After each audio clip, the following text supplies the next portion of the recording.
Welcome to episode 12 of Military Veterans Podcast, where we talk to veterans to learn about their stories and experiences. And today we're joined by Jamie Hull. Hey, Jamie. Hey, how are you? I'm doing good, thank you. How are you today? I'm good. Bit of a drive to get down from Bedfordshire, but lovely sunny day. And it's good to see a different part of the country down here in sort of southeast territory. Moderate traffic coming down, but all is well, all good. Fantastic. Well, thanks so much for coming on the show and letting us hear your experiences. Now, as previous episodes, we are doing a kind of 4 questions summary about this episode and what we might dive into in a little bit. So these 4 questions, I'm going to do them one by one with yourself. So the first question is, when did you join? That would have been in 2000, so some 21 years ago now altogether. Time has flown by. It has indeed. The second question is, what service and branch did you join? So initially, I joined Cambridge University Officer Training Corps, and then I did a few years with them, and then I moved on following a selection program with UK Special Forces, and then I served for a period with 21 SAS. Nice. Okay. And how long did you serve for in total? Altogether, about 7.5 years from the beginning, from when I initially joined the OTC. Awesome. And the last question is, what rank did you get to? So through the OTC, I grew to sort of like the dizzy height from officer cadet to a second lieutenant, actually, following the commissioning process as a reservist. And then I transferred and effectively served as a trooper up until the point of my injury in the summer of 2007. Okay. Well, I'm really excited to hear the in-depth part of all of that. So let's go back to the beginning. Let's start with where was you born and where did you grow up? So I was actually born in Luton in Bedfordshire. Some might fear sort of Luton for my sins, as it were. But actually, I've got some good experiences of being a younger lad in Luton with my grandparents and visiting, Luton Airport and looking at all the big planes taking off and stuff like that. But yeah, I was born and bred initially in Luton, but then we moved as a family. We moved to Leighton Buzzard and Linslade, specifically Leighton Buzzard in Bedfordshire, just a little bit across the other side of the county, effectively. And that's where I was sort of schooled. And really, that's where I grew up, and I guess was the making of me. Okay. Anything stand out from childhood, or any funny stories? Yeah, childhood for me was on the whole, it was a positive. It was a good experience, I would say, but probably not dissimilar to many youngsters growing up. I was from a broken home. So my parents did actually separate for their own reasons when I was quite young. I was only about 12 at the time. So that did give me a period of sort of waywardness is probably the best way to describe it. I probably lacked to a large extent a certain level of supervision that I perhaps should have had more supervision than I perhaps did, because father was away working, and a lot of the time this was, my mum, my parents had separated. My mother had actually moved away at the time, so I was pretty much, it felt like I was like the boss, just kind of getting on with it, and that's good and bad, because it certainly promoted, I would suggest, independence in my young age, and probably can help to develop skill sets in their own right, but a lack of supervision in youngsters, I would argue, is not always a purely positive thing. So, for example, I just, I'm not proud to admit, but I kind of got up to a little bit of mischief. I'd be, sitting in the back of the class, kind of messing around. That was just, the start of it, really.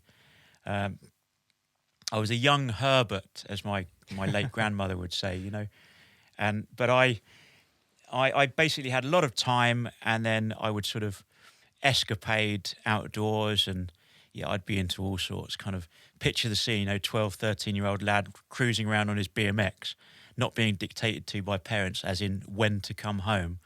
So, through the seasons, into the winter, those dark winter nights, I'd be all over the place, and I'd be just kind of, exploring and getting out there in the world and sort of some of the time up to no good. And that kind of developed. So yeah, I was,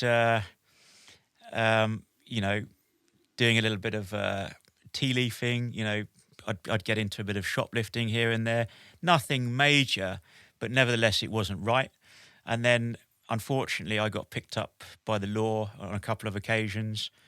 So I remember getting arrested for stealing, I think it was a packet of sweets and a can of lager shandy from the local newsagents.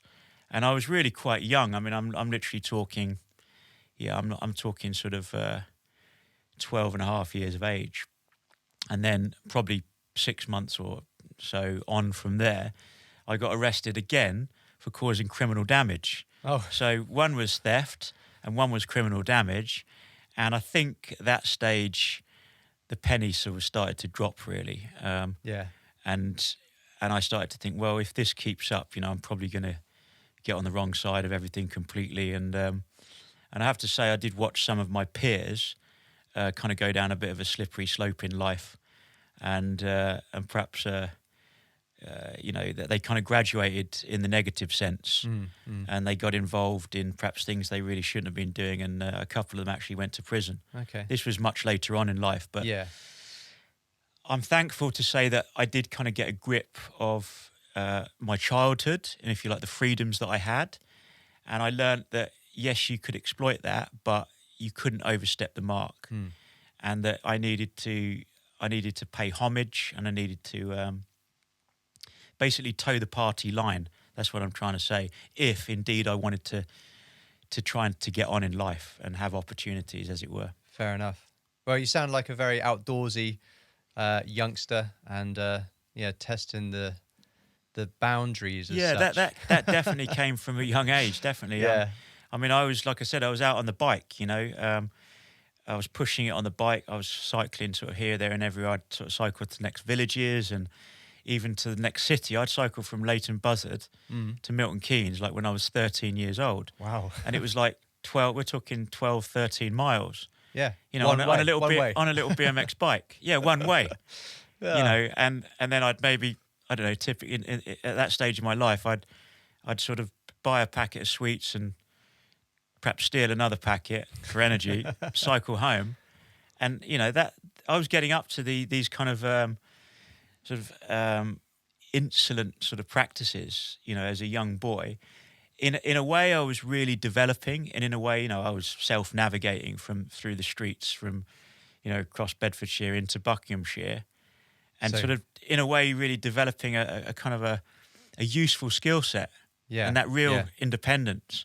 It's got to be said, but but also if I wasn't careful, like I mentioned, I was potentially shooting myself in the foot. Yeah, not a good thing. No, not at all. Well, that then leads us into slightly later in life. Now, the next part of this podcast is talking about kind of transition into military life. But how does that look for you, going from childhood into that transition? Where did you go? What kind of enticed you to join up? If you could share that area. Sure. So I think it's probably worth mentioning that, I finished school. I actually finished my schooling. And like I said, I got a grip of my younger years. And I did try to make the best of my education. There was a year that I kind of, I failed at really in terms of like, final year sort of GCSE examinations. I remember being really disappointed, and not least because I knew my grandfather would be pretty annoyed at me, because he was quite the mathematician. So he valued like the mathematics as a subject. And when I failed my GCSE at the time, I think I got literally an F Foxtrot grade in maths for GCSE.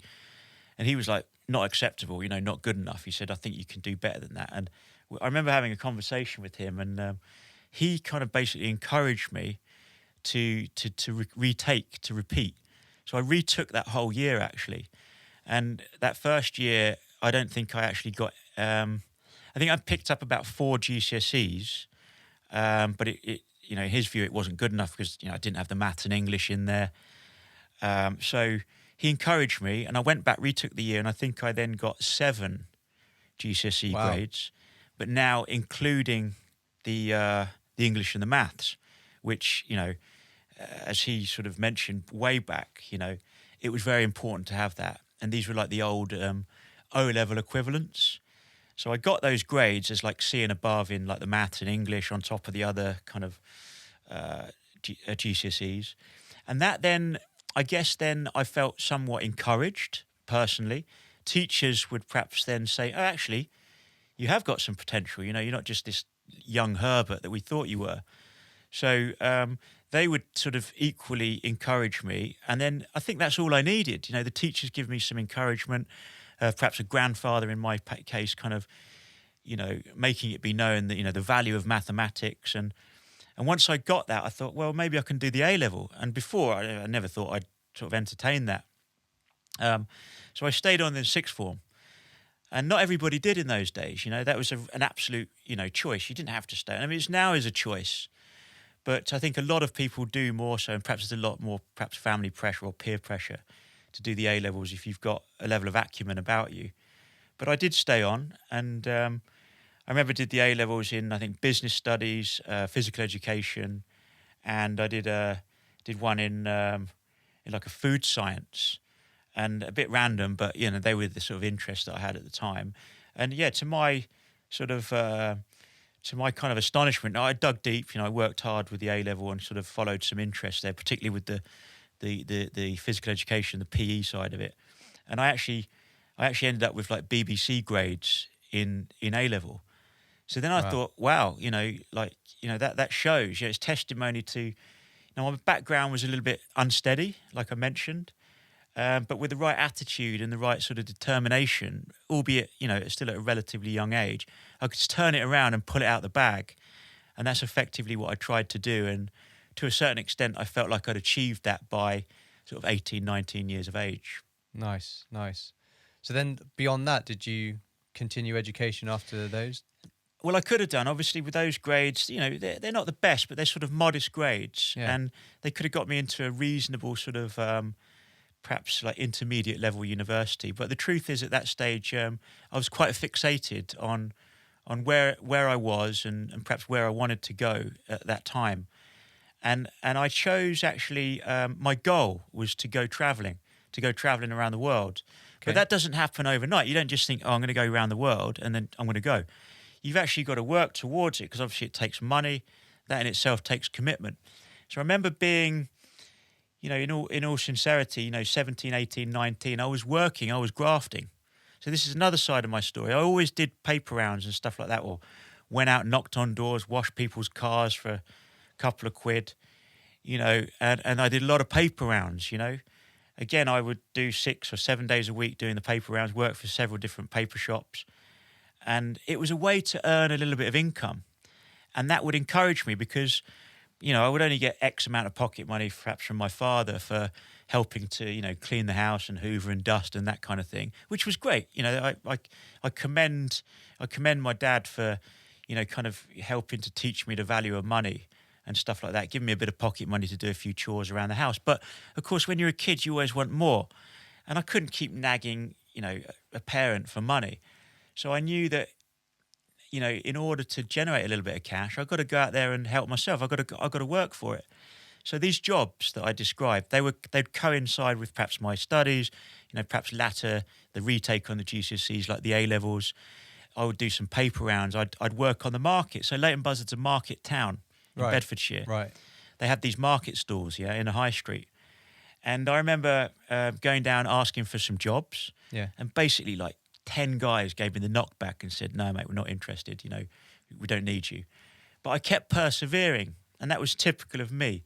I wouldn't take no for an answer until one guy gave me a job on a market stall, okay? And it was, he sold like these massive rolls of material. They were like fabric. So people who wanted to make a pair of curtains at home or whatever, or they wanted to produce a skirt or a blouse or make some slacks for their husband or something like that, yeah? He would sell these big rolls of material. And perhaps we don't see that so much in the market towns. But, yeah, these big, like, almost like wholesale rolls of fabric, he would sell it. So basically he had a van full of these heavy rolls of fabric. He needed a young lad that would do a bit of graft for him. Yeah. You know, this guy, I remember he was getting on a bit. He said, yeah, no worries. He said, I can pay you a few quid if you come down in the mornings, help me unload this kind of like old school Ford Transit van. And it was a beaten up old rusty thing. Help me unload these big rolls of fabric, set the market stall up, you know, put the tarp over the top of the sort of steel fabrication for the market stall, and help me set that up. And then obviously you're going to have to go on to school, and I'll sort of wave toodaloo, you know, and then you come back at like 3:30 or as near as damn it, you know, and then help me take it all down again. And so I'm like, okay, cool. I'm up for that. So basically I ended up working on this market in Leighton Buzzard. But it's, you know, it was timekeeping. It was graft. And as a result, the reward for me was, you know, I don't know what it was, 3 or 4 quid a week for doing that. And then he would maybe buy me a couple of donuts in the evening, can of fizzy drink, just to sort of congratulate me and round off the day. And I felt like $1 million. I mean, I was like 16, 17 years of age. You know, one of my first kind of regular jobs, you know, to earn a few quid. And it sowed some seeds about the value of and the ethic of hard work. You know, hard work can pay off. And so it was little things like that I remember growing up. That's cool. And I guess I've probably graduated with a few more, perhaps, you know, jobs of perhaps more, you know, more earnest, perhaps, capacity. Yeah. Way to describe it. But so I worked for a guy. I remember this. He was an Irishman, and self-made sort of multi-millionaire. And I never forget this guy. His name was Barry, and he started up a company called. Originally, it was Wolf Race, and they dealt with, like, you know, specialist parts for vehicles, for cars, and he made, you know, he made a killing. He sold like Cobra bucket seats, and maybe some of the listeners out there will remember some of this, some of the older generation listeners. But he sold all these quirky parts, you know, for people that had, like, you know, XR3Is and Cosworths and all the rest of it. He had all these like quirky car parts with the name Wolf Race. Well, this company was a relative success. Now, I didn't work for Wolf Race, but he then turned it around. He started up another company in Leighton Buzzard on the back of that early success with Carflow. And actually, if you do it backwards, Wolf Race is essentially, I think it's Carflow backwards, something like that, from what I remember. Yeah. Don't quote me on that, but I think that's the gen. And so he started up this company called Carflow, Leighton Buzzard, and they did. So he did locking wheel nuts. He did, like, I think some alarm systems for like HGV and stuff like that. But his big thing was locking wheel nuts and the strong arm and the long arm with, like, these lockable devices. So I'm going into detail here because this is what I did. And he would develop this steering device for the car. So it used to hook around the brake pedal or the clutch. It used to fold out, and then the lock, 2 prongs and a big ABUS lock, would go on top, and that would hook around your steering wheel. Yeah. And they were like big things in the 90s. Yeah. So this guy was very successful, this guy Barry, the Irishman, with Carflow. And myself and like a dozen other lads or so, we worked for him in Leighton Buzzard. Now, we would graft. We would go down after school. We'd be packing these locking nuts like there was steam coming off the plastic trays because our fingers were like working 10 to the dozen. We're trying to pack these boxes as quick as we could, because it was all about productivity. And with productivity, like, Barry would basically reward us. And if we were dragging our heels, you know, if we were dragging our feet, or if he felt we weren't being productive, he would literally come down, he would be like, whoosh, and he would be like literally metaphorically cracking the whip. He'd be, what do you think you're doing? What do you think you're doing? Come on, get a move on. Come on, speed up, get this line moving. And that, listen, this resonated in my head, and it would probably haunt a lot of kids that worked for him, but I actually learnt to respect the guy because he was pushing us for his own productivity and the productivity of the company. You know, pack these wheel nuts, let's get them out on the order, let's get them out on the shipment, then the van or the truck would come and pick them up, and they were away, you know, in distribution. They were going out to the Halfords all over the country or whatever it was. But I learnt, you know, in business, I learnt about the value of, you know, the team and the productivity. And then in return, on a Saturday morning, we'd finish the shift 8 till 12. And then by, half an hour or so, and 1 o'clock, we'd do a big old sweep up. So we'd spend a half an hour to an hour sweeping up afterwards. And the workshop would be immaculate because, that's what Barry wanted. And then he would reward us. We'd sit and do the tally of all the hours we'd done. And it would be on a trust basis. You worked like 2 or 3 hours, Monday night through till perhaps, I don't know, Friday evening. So there's like 15 hours in the bank plus the 4 hours on a Saturday morning. And then he'd tally it all up and then he would pay us cash. Nice. And then if we were really lucky and if he was in a great mood, we'd get a bag of donuts from Tesco and maybe a slab of Coca-Cola. And of course, we'd have the cash, we'd have the donuts and the Coca-Cola, and we'd feel like $1 million. Yeah. 1 o'clock on a Saturday afternoon, we'd leave and we'd enjoy the rest of the weekend. You see what I'm saying? Yeah. But we worked for it. We grafted for it. And I want to say something else here because I feel that to a certain degree, perhaps some of these opportunities are missing now for the younger generation. And thereby, perhaps, maybe they're not developing that same kind of natural work ethic because they're not getting the opportunities to work. I mean, I know for a fact, I've got a couple of young nephews. They're growing up. I think they're like sort of 9 and about 14 years of age now. Well, like I said, by that age, I was already grafting, doing paper rounds and stuff by 14. But I'm not sure the opportunities are there. And all I'm trying to say here is that as a result of some of these quirky eras that I went through in my own life, in my own younger year sort of development as a younger adult, that really helped to shape me, I would suggest, as an adult going forwards. Yeah. And that's my take on it. That's how I look at life, really, Yeah. So there's merit in having some of these opportunities in the younger years. There really is. Yeah. Interesting. That's a cool share. I mean, I did a paper round, but it wasn't that hard of a graft. It was just a quiet village. But yeah, it definitely gave you that kind of mindset about doing work, getting rewarded with money or time off. So that takes you through a bit of your childhood. And then is it close to you looking at potentially the military then? Are you starting to think about that? Or are you looking at something else beforehand? I had considered the military. Yeah, that's a good question. It's relevant to me for sure because I did serve later on. But so at that stage in the younger years, I'd actually, with sincerity, I'd looked into the Royal Marines. Okay. I was always thinking, I'd like to do something, where there's a real challenge. I always knew that I was physical. I mean, remember that story, the BMX from Leighton Buzzard to Milton Keynes when I was just a young kid, and that was, that kind of athleticism sort of developed really. And I was a strong athlete in school. And I just thought, maybe the Marines would suit me. And I think I knew or heard the story of a couple of other, younger kids, perhaps a year older, that'd gone for Marines and they'd been successful. So perhaps there was a bit of inspiration. I thought I might have a stab at that. But then, like I said, I did the A-levels, and after kind of all those years of academia, I just figured actually there's something else I want to do for myself first. And so this was the truth. So this is when I decided that rather than go straight for the Marines, because I looked into it, and you could still do the selection for the Marines at the time down in Lympstone, and you could potentially defer it for a year. So I looked at doing that process. I didn't actually do it at the time, but that was an option. But the actual real goal that I had was to actually travel. I wanted to do a bit of global travel.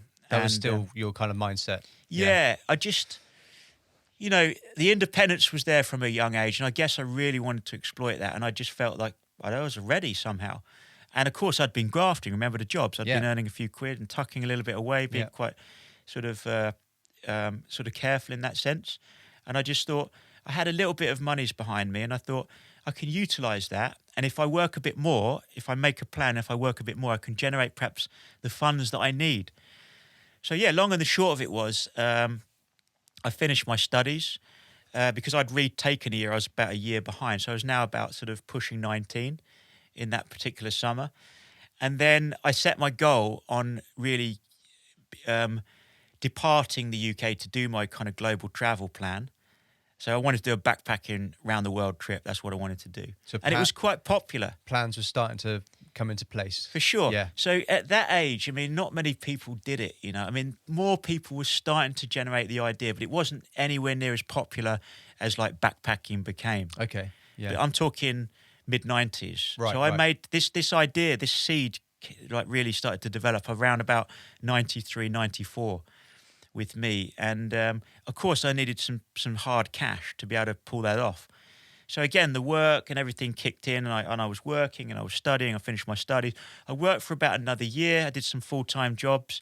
I think I worked for a company called Connells in an office doing sort of administrative work, supporting some of the senior guys in the office that were doing all the kind of brokering and negotiating.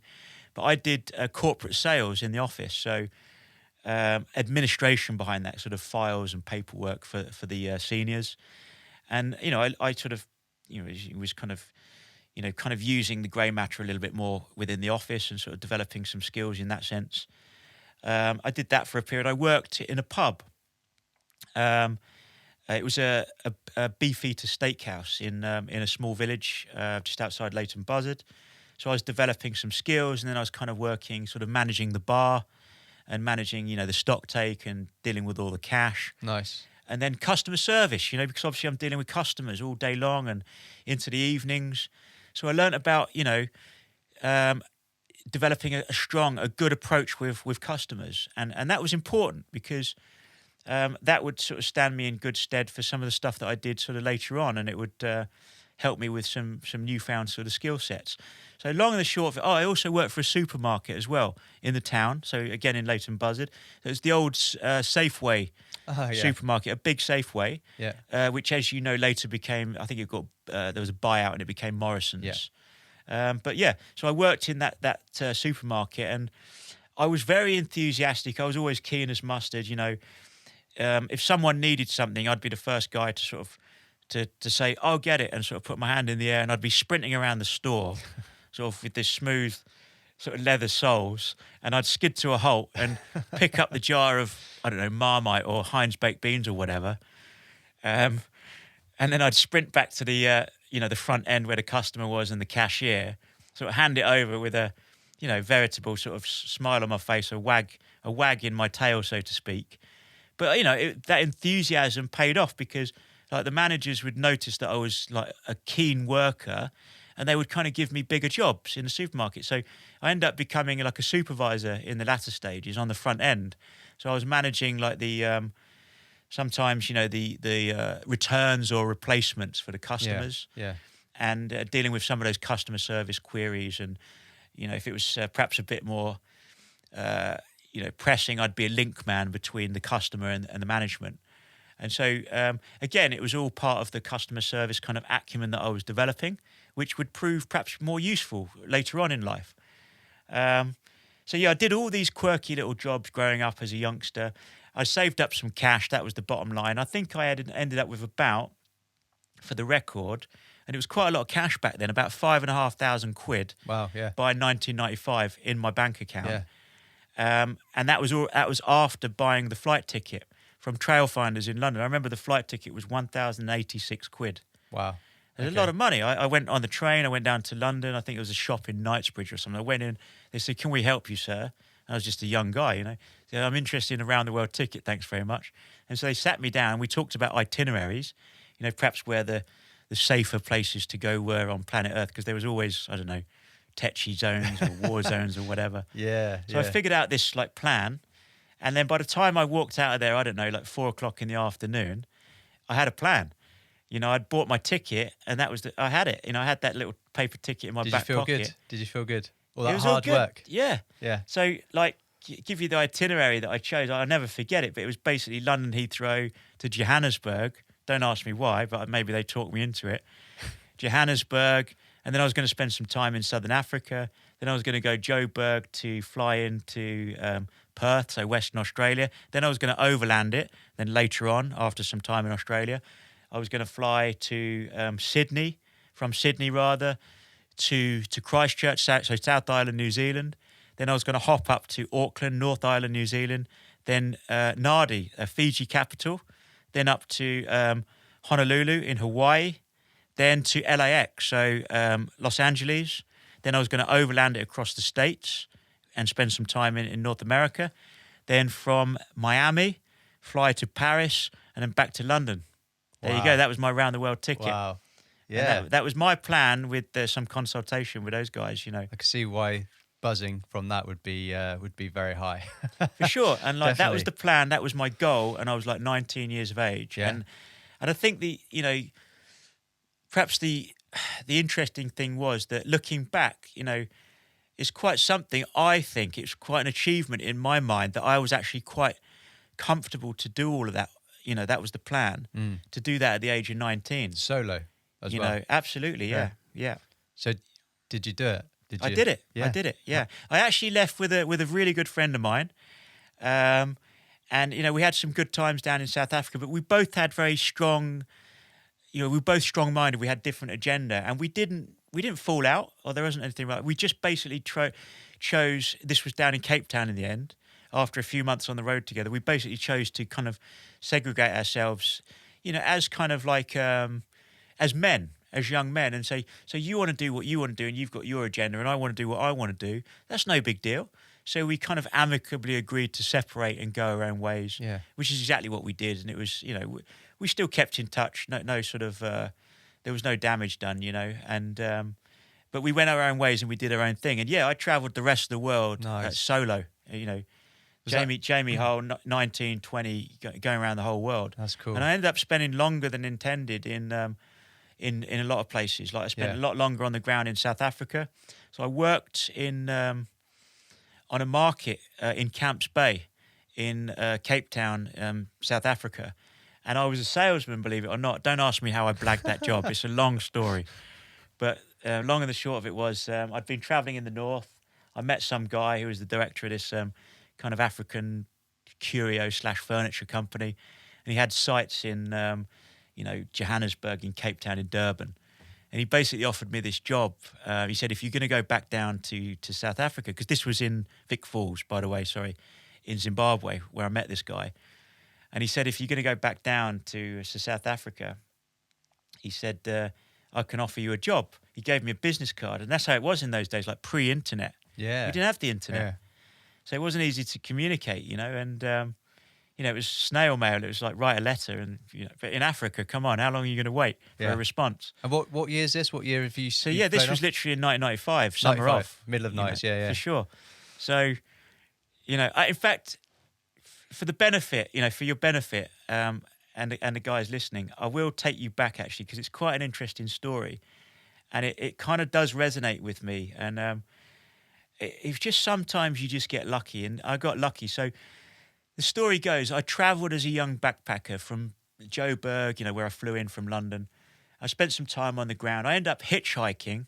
Did you? I hitchhiked I don't know, it's a long way down, like 800 miles or something. Maybe that's incorrect, but it's a long way down, okay? And I hitchhiked all the way down there. And several, like, good people, truckers, BMW business guys picked me up, okay? And I hitchhiked all the way down to Cape Town because I was trying to preserve pennies. Because remember, I'm on the road for a year. So I'm conscious of, I need to watch my expenditure, like day by day, week by week, month by month. I've got to live for a year, right? And I didn't know whether I was going to get work, or at least not easily. So I got to use my kind of intelligence. I've got to be sort of street savvy and kind of preserve things. And I hitchhiked. I got all the way down to Cape Town. I met up with some fellow backpackers and I kind of befriended some people. And one guy, I remember he was an older guy, American guy, and he actually had a vehicle. So he had a beaten up old VW, one of these camper vans, like old school, the type that in the UK people pay a lot of money for now, like collector's items. So he had one of those. And this was in Cape Town, right, in 95. And he said, look, I'm going to go north. And I said, well, where are you going to go north? And he said, I'm going to Windhoek. And Windhoek, where the hell's that? He said, well, see that map on the wall in the backpackers? And he pointed up there because they had this massive mural of like the whole of Africa. And he said, it's there. And he's like, he basically got this little stick, this little bamboo cane, and pointed to the Windhoek on the map. It's like, Namibia, that's a different country, mate. I said, are you for real? And and it basically, he talked me into it and some fellow backpackers. And next thing I know, we're like leaving, like within 48 hours, we were leaving it, I don't know, in the evening. We were going to travel through the night up the N1, the November 1, between South Africa and Cape Town. Yeah, so we're cruising up this this kind of like, I say motorway, but it was quiet. I mean, that, you know, there wasn't a lot of traffic. Once you got out of the cities and into the wilderness in southern Africa, there was nothing going on. And we cruised all the way up there, and loads of things happened, you know. And I kind of fast forward this bit because I spent some time in Namibia and with some of the backpackers. Then I kind of separated and I did some safari stuff. And finally, I finally got dropped off again, and I was now solo. So Jamie solo again. And I'm now across the Caprivi Strip into and a bit across the you have to cross the border from there, from Namibia into Botswana. So, you know, little sort of little kind of the edge of the Okavango Delta basically. And then you're into from Botswana you're into the border for into like that Zambezi border. I think I'm right on saying this. Yeah, the Zambezi River and the border from Botswana into Zimbabwe. And so it was Victoria Falls. That was the town that I was heading for. I was gunning to get to Victoria Falls. Yeah, yeah. You know, young backpacker, remember, 19 years old, 20 years old. And I was, honestly, this is what happened. So I got there and I'm solo. And I kind of mistimed it. So it was a Saturday morning in Victoria Falls in the mid-90s in Zimbabwe. Don't get me wrong, it was okay, but nothing was open. So there was no supermarkets open at that stage. The banks were closed. Definitely the banks were shut. And all that I could find was the local campsite. And I needed to get there. I needed to pitch my tiny little tent, which was just a joke, this little thing that I had. It was like, I think I bought it from a toy shop somewhere in Johannesburg or whatever. And it was more like kids' tent, you know, it was absolutely dreadful. And so I got to the campsite, I pitched my tent in like the dusty base of the campsite, and I was absolutely dehydrated. I was so dehydrated, I remember this. And I remember going on the beg, literally, because I couldn't get to the bank, couldn't get monies, the ATM wasn't really firing out, you know, paper money, or there was an issue or something. And a supermarket, it wasn't happening. So what do? You're desperate, right? This was a survival story, so it's quite interesting, especially for all the, you know, the sort of, you know, the ex-military listening in. So it was a proper survival story, you know, one of the first that I ever encountered, this scenario. And I get to the campsite, so dehydrated. So I go to the gents' toilet, okay, these, like, you know, communal gentleman's toilet. It was a freaking disgusting hellhole. Oh, no. So I walk in there, there's like 2 inches of water. So I think I turned back to get my little flip-flops because I'm not wearing my walking boots in there because it's gopping. Yeah. You know, like literally it's like just the floor was filth. So it was almost flooded. So I went back, got my flip-flops, kind of waded through, turned the tap on. I kid you not, it was like brown, stinking water coming out of the tap on the campsite. This was in Vic Falls, 1995. So I was desperate. I was a man desperate. This was the situation, yeah. I basically walked down the back of the campsite. I'm basically kind of tapping on tents and saying, excuse me. But I said, my name's Jamie, so I'm desperate for some fluid here. I'm desperate for some water. This is a survival situation. I've just travelled all the way across the Caprivi from Namibia today, you know, last kind of 24 hours. Here I am. I messed up. Couldn't get to the supermarket. Couldn't get to the bank. Can you help me out? And most people were like basically turning their back on me. I remember one guy, he out the back of his like 4x4, he gave me like this kind of like, it's almost like this camel pouch or whatever with like water. But he'd added like salt tablets because he'd been in the desert, this guy. And I was almost gagging on the water. I'm like, I couldn't drink that. I was like, you know. So I carried on down the back of the campsite in Victoria Falls, Zimbabwe. And there's all these little shallow bungalows, okay? And then I was knocking on doors, no response. Or perhaps some people were ignoring me, whatever, fair enough. And then there was another bungalow, and the door was wide open, right? So I basically shouted at the threshold, like, "Hello, hello, is anybody here? Is anybody here?" Said, I just need some help, please. I just need some water." No response. So I walk in, like tentatively, walk over the opening for this bungalow through the porchway, and I'm going through. I look left, I look right, and I'm confronted, right, with these massive, like, wooden carvings. Some were like big hippos, like 4 foot high, huge, great big lumps in like the finest mahogany or whatever it was, African hardwoods. Or there's like in the next room, there's literally like a 6 foot high to the ceiling, 6 foot whatever giraffe. Wow. Yeah, carving, beautiful. Yeah. And I'm like taken aback, and I'm like, this is weird. And I'm walking through, but I'm so dehydrated. Remember my situation. And then I get through, and I'm just about to like get towards the sink because I'm thinking they've got to have better water plumbed into this bungalow, right? Yeah. And I'm just about to lean towards the sink, and this booming like voice in the Afrikaans, "What the bloody hell are you doing? What are you doing in my bungalow, mate?"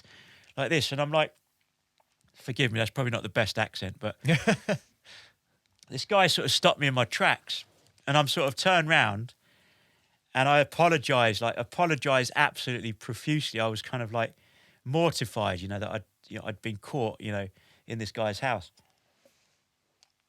And listen, I very tentatively, carefully explained my situation, but kind of rapidly, so that he didn't, shoot me or whatever. And he was an old like Afrikaans guy, white guy, lovely guy. Once I explained my situation, he basically sat me down. He said, "No problem. Why didn't you say? It's not a problem. And he sort of sat me down, and he opened this fridge, and mate, it was like something out of. Do you remember those like R. White's lemonade adverts on the TV? It was like the fridge when he opened the door, like the fridge was backlit. You with me? Yeah. Yeah. Yeah. And like all the soft drinks that he had in there were like kind of backlit, and it was just amazing. I just saw all these it was like bottles of Fanta, bottles of 7-Up, bottles of Coca-Cola, and the listeners are thinking, why is he going on about this? But this was like a life-saving moment. I'm a young backpacker. I'm in like deepest southern Africa with nowhere to turn, basically. And this guy saved my bacon. He saved my life. And we sat down, long and the short, it was like I drank about 12 bottles of pop God. over the course of the evening. And we became best buddies over the course of the week. The first thing I did Monday morning, was I went down to the bank, the local branch. I had to go in the bank, show my passport, get some monies exchanged over the counter, for Zimbabwean local currency, go straight to the supermarket, the big local supermarket. I bought a great big crate of like Fanta or whatever it was, big crate. And I frog marched myself with the big crate back to the bungalow. And I wanted to say to this guy, his name was Mike. I wanted to say, mate, I had to say thanks. I said, you've done me a massive favour over the weekend. I said, if it wasn't for you, I'd probably be like 6 feet under with dehydration. Seriously. So I want to say thanks, and you've been a true friend. And I think this guy was like, whoa, like totally taken aback because he was a businessman. He had his own business. He was quite affluent. The director of that said sort of African sort of arts business. And he was so taken aback by my gesture of sort of repayment, so to speak.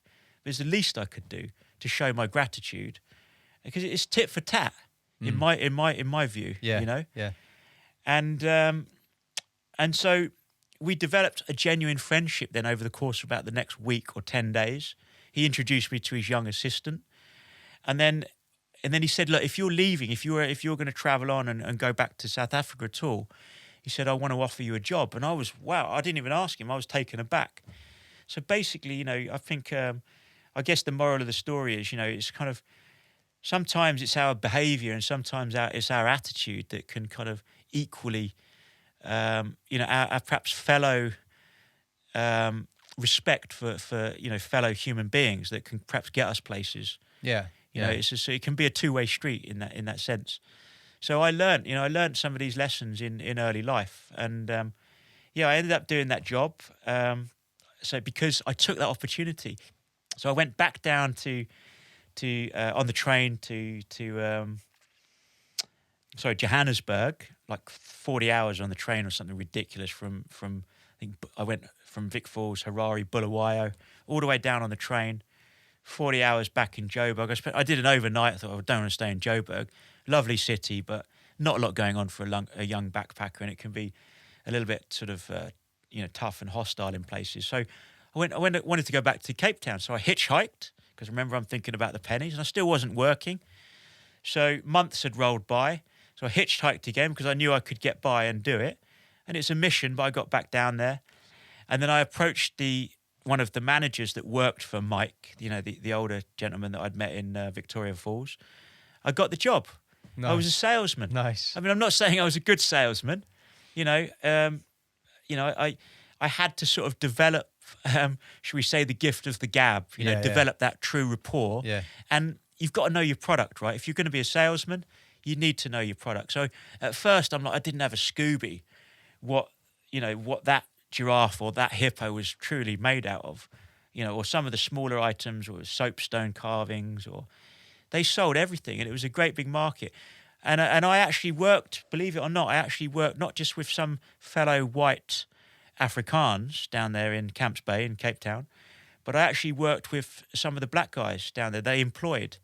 And I was actually tasked, because I had a driving license, I was actually tasked with to go in and pick some of these black guys up in the morning. So I stayed with one of the local families. The guy in the north, Mike, he'd set me up with one of the families, and I stayed with them, and they gave me the van. And my duty was to drive this big old beaten up VW panel van out to a petrol station to rendezvous, to do RV, and collect some of these black guys. And they were coming in on the train from the local township about 10 kilometres out. So I'd pick up some of these black guys, and I would drive them back to the point in Camps Bay up on the Peninsula Road where the market stalls were. And we'd all of us as a team, blacks, whites, whatever, we'd work as a team. We'd set up the big market stalls, and then the tourists would come every day. We hope for the bluebird, the sunshine. And sometimes it rains, of course, but, hopefully the good weather.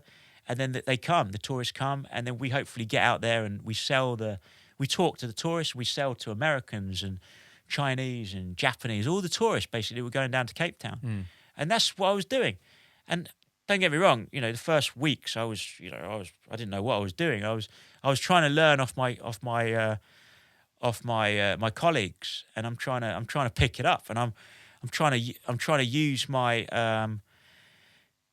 instinct and be guided by what the team is doing and how it's all functioning. Yeah. There was no sort of formal training as such for that kind of work, but literally within a few months, I was kind of developing, and I was selling. I could actually pretty much guarantee that if I went up to somebody and sort of talked the talk to a degree, and sort of sold the product, as it were, I could actually surprise myself, and I was getting a few rand in the till for the sake of the business. Nice. But in return, again, I was earning a little pay packet at the end of the week, and it was all good. Yeah. So in my younger years, completely random, really, when you think about my younger years in terms of the journey and the path that I took. A lot of different quirky things came out of it, I would suggest, and this was just still the very early days. This was backpacking, and a lot of cool things happened. A lot of ups and downs, but a lot of cool things happened, but hard work and perseverance, really. It sounds like you learned an awful lot from your early days of working young, and then starting your backpacking across the world. But just that one continent obviously sounds like it taught you an awful lot. So I'd love to just fast forward. Obviously, you complete that world tour, travel the world. That's a year later. That takes us to the late 90s. So what's the kind of next step for Jamie after you've done this incredible trip around the world, learned probably a lot about yourself, and probably day-to-day kind of skills and talent? So what do you think? What's your kind of like next mindset? And lastly, you just mentioned earlier that you were thinking about the Marines. So is that kind of your next kind of point of call, or what do you feel when you get home? Yeah, so the Marines thing had definitely been in the back of my mind. I just the very end of the trip is probably worth mentioning because, yeah, there's a lot of backpacking stories, but I can't, there's just too much to sort of go over it all. But some really important things that happened. But probably the biggest thing of all was that I ended up in Australia and I volunteered initially, and then later I was employed. But I worked in the industry as a diving instructor on the Barrier Reef. Oh, And that nice. shaped, to a large degree, it shaped my outlook and it shaped the horizon, if you like, in the manner that I now looked at life. Okay. And Okay. and so I guess it gave me real ideology about where I wanted to go and what I wanted out of life and some of the adventures that I could have. So as you mentioned, moving on, I did think about the Marines, and it's relevant because obviously the Marines are infamous for their work as soldiers, but kind of with the water in mind. So they're kind of amphibious soldiers with that skill set.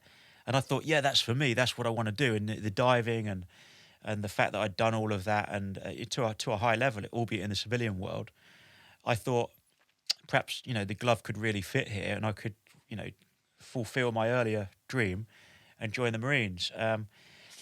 But strangely enough, I decided that I wanted to keep my work more localized just at that stage of my life. Right. So and more local. So I actually, and I was probably influenced by a couple of friends at the time as well. And we are, especially when we're quite young, peers influence us. And I don't know, for all I know, perhaps television programs or whatever, like the Sweeney in my case, Right. or who knows, maybe the Bill or something, because it's a bit of a hint to what happened next. But so I ended up applying for the selection process to join the police force. So specifically, because where I grew up, I remember making a call to Beds Police, and I immediately got the knockback because they simply weren't recruiting. But I remember sort of saying, "Oh, that's a real shame because I'm really interested, and a couple of my friends are in Beds Police, and they've been telling me a lot about it, and I've just been backpack. I'm trying to sell myself on the phone, Yeah. trying to do the salesman bit. But the guy on the end of the recruitment for Beds Police is like, "Yeah, sorry, mate. It's not that we wouldn't want you. It's just that we haven't got the budget to recruit right now." And I'm like, "Oh, right, whatever." So he said, "I'll tell you what." He goes, "I give you the nod here. Basically, what I can tell you is that from my understanding, Thames Valley are currently recruiting." So I'm like, "Really?" He said, "Yeah, I can give you the number if you like."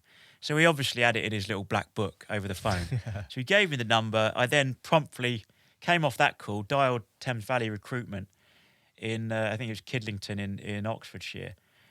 And they picked up and they were like, "Yeah, actually, we are recruiting right now. Would you like us to send you out an application pack?" And my ears kind of pricked up and I'm like, "Yeah, for sure. I'm interested, because I was interested in doing something, I guess mobile and I guess quite physical to an extent. But also, the customer service aspect, because I've been doing a lot of that, remember, doing with the backpacking stuff from, working on markets, selling in as a salesman in South Africa to leading, clients on the Great Barrier Reef and boats and then some, And so I figured, I wanted to do something surrounding people. I class myself as a people person. Mm-hmm. And, the interests were there and that I wanted to develop. So I joined the police with Thames Valley, or at least I did that selection process. And I don't know, 8-9 months later, I was in the door. Initially, I did my training down at Sulhampstead, a little village outside of Reading, just down the M4 corridor. And then I did something what they then sent me to do. So my area that I chose to work, and I think perhaps where they decided that I'd be suited, was Milton Keynes, which was quite ironic and uncanny, really, because remember I said I actually got nicked in Milton Keynes as a very young kid for stealing a packet of sweeties or whatever and a packet of Kiora or 5 Alive cartons of drink or something stupid like that from Boots the Chemist. 5 Alive. But like, lesson learned, and I'm only like 14 on the BMX or whatever. Yeah. But so, yeah, I end up working in literally for the same mainstream UK police force nick or station, as it were, for Thames Valley Police. Um, What year is this then? Is this so this was I joined in '97. okay? Yeah, So yeah. that's when it happened, and I ended up. So my initial training in house, in force, that is, was down in near Reading, and then I moved on to so what they call NPT, or National Police Training, down in Ashford in Kent. They used to run it down there, Got it. and I spent, I don't know, maybe 6 months of my life back and forward going down to Ashford, and that was interesting because I'm mixing with people from all over, like the national kind of domain. So forces from Sussex and Surrey, and I think perhaps some of the Met or City of London certainly were down there, um, and perhaps Beds, and so forces and guys and girls from all over were going down to get their national input for policing, and we did the classroom stuff, the academia, the law. We did a lot of like physical, unarmed defensive tactics and cuffs and baton and CS and God knows what else, and a lot of really comprehensive training. Again, I was being taught how to kind of handle, people and situations, because I'm now looking at sort of venturing into live policing work as an officer, and it's a bit different from just being a salesman. It's not quite the same, and you don't know what you're going to be dealing with from one day to the next. But an interesting, certainly a massive education for me, as a younger man. And I was still very young, when I joined. I was only just 22 years of age. Yeah. In fact, when I physically started that role, and you're dealing with an awful lot on a day-to-day basis. Respect to a lot of police officers out there that do the job day in, day out, and I did a number of years as UK police officer, frontline. And I say frontline, I was predominantly responding to, the 999s, so the calls coming in via control. So over the airwaves, I'd receive it on the radio, flying around from job to job to job, screaming around in my little marked Panda car with a blue light on, and like one of those annoying guys, with a woo woo woo, with the sirens going on. And I'm trying to get from job to job as quick as I could possibly muster, basically. And it was stressful. But it was, if you worked hard, the shift would fly, and you'd kind of get more out of it. So Yeah. I'd like to think that I was a very enthusiastic officer, and by virtue of the effort that I put in, as the old saying goes, you get out what you put in, and that was certainly my experience from being a cop. Yeah. You work hard, and it's a very rewarding job, but it's not an easy job. It's not an easy job. No. And no doubt you would have learned an awful lot more skills there. So with the car, did you have to do like the blue light course and things like that? Or, of course, yeah. You do the advanced driver training, and that was pretty intense. And then you don't have to do courses in sort of unarmed defensive tactics. You have to refresh with that regularly. Baton, cuff, CS gas. You have to expose to the CS gas the same way to like the soldiers do in the army. Yeah. If you're going to perhaps carry CS or launch it, against your adversary or your enemy, or in this case perhaps public who are rioting in policing sort of terms, for sure you have to expose. You have to know what that feels like. Yeah. It's just a good job that perhaps firearm police, they don't have to get shot, but you get what I'm saying. With Sure. CS, you do the training, you have the exposure, and it's quite unpleasant. Yeah. You do a lot of constant refresher training. It's a very professional organisation in my humble sort of memoir and experience. It can be extremely stressful, and you're up against it day and night. Some days, some shifts for me, once the routine and of everything set in, some days could be quite dull, dull as dishwater. You feel like you're chasing the same petty criminals. Thinking back to perhaps how I was when I was a kid. Yeah. I ended up dealing with that, youngsters, but at least I understood. You could connect. I did. Right? I was able to engage. I was able to connect. But on the other hand, it can be a lot more serious. So we're talking sort of violent offenders, more serious offenders, and of course, the police do a very, very valuable service in that respect in terms of keeping us all safe and well. So it's noble, it's commendable work. So you do that for a few years? I did it for a few years, and then I decided that I guess the underlying the inner torch within me was burning away, and I just needed to kind of explore that still, and I needed to get out there in the world. What I wasn't necessarily prepared to do was commit to, say, another 25 years in policing. Okay. So I decided to at that stage to fulfill a different path, and I actually went to my superiors. So I went to, like, in my case, like the station commander, for the area, or area commander in Milton Keynes at the time. He would have been a chief super. I remember having a conversation with chief superintendent and saying, look, I've heard that you can take a sabbatical, as a frontline, sort of badged and established police officer, which I now was, and I was well settled and well established on my shift, and I was a popular shift member. And I could get results. I could be independent. I could go out there and produce results for the area as a copper. So they didn't really want to let me go. They didn't really want to release me. And I guess at that stage, you're an asset.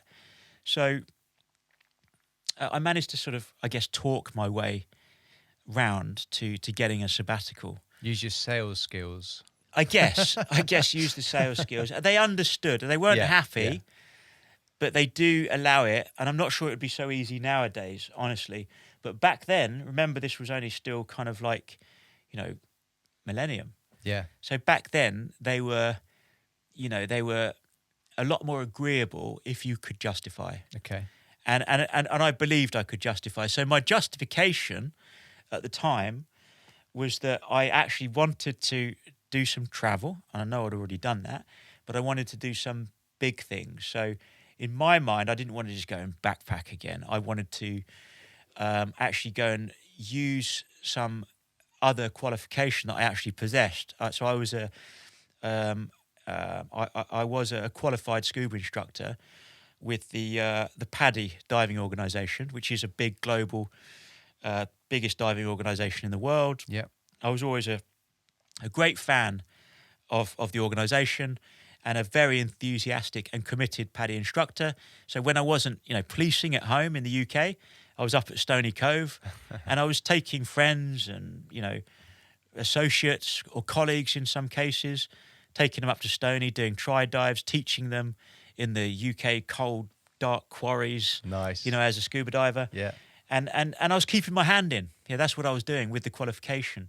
So I was dreaming naturally of getting out in the big, wide, blue ocean, tropical world. Warmer waters. For sure. That's what I wanted. Yeah. And it was cooling. I've got the ticket. You remember, I was a young guy with the ticket. So that dream was cooling, if you understand. You're an instructor. It's not easy to... it's not difficult to perhaps fathom. It's a no-brainer for a young guy with a ticket, that was still, for all intents and purposes, a free agent and, the bachelor, as it were. So I was, that's what I wanted. So I persuaded the chief superintendent. He kind of reluctantly agreed and sort of signed the papers. I got a 5-year sabbatical. Can you believe that? Wow. Okay. So that was an open door to go back at any time. Okay. Okay. And I had to pinch myself. I ended up going, I think it was a dive show in London I went to, and had a good look around, met a lot of people, and kind of sold myself as an instructor. The next thing I know, literally the turn of the millennium, I was on a flight as a volunteer, flying out to a very, very, very remote location. So London, Dubai, Manila, then drop down to Palawan in the Philippines. Wow. Then take an unsteady bus ride up into the north through the jungle to a place called Tai Tai Bay, and then chug on a Filipino banker, then 3 hours north to a tiny little island called Cagdanao Island in the Philippines. Wow. And it was an extremely remote location. I mean, we are talking proper...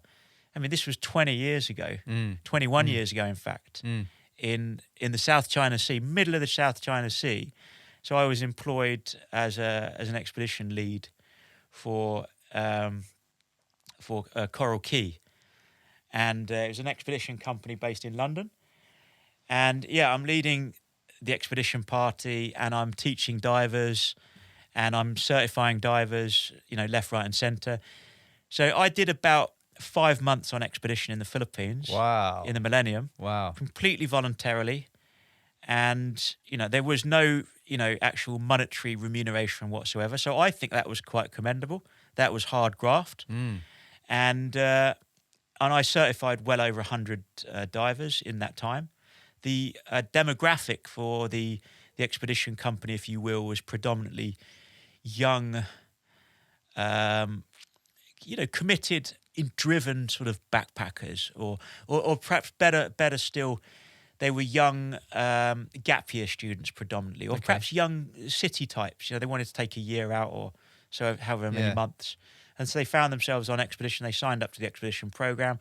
It was all about learning to dive, and then a massive commitment to eco-tourism, and it's probably the best word, and the environment. So environmental kind of conservation work within the recreational scuba diving community.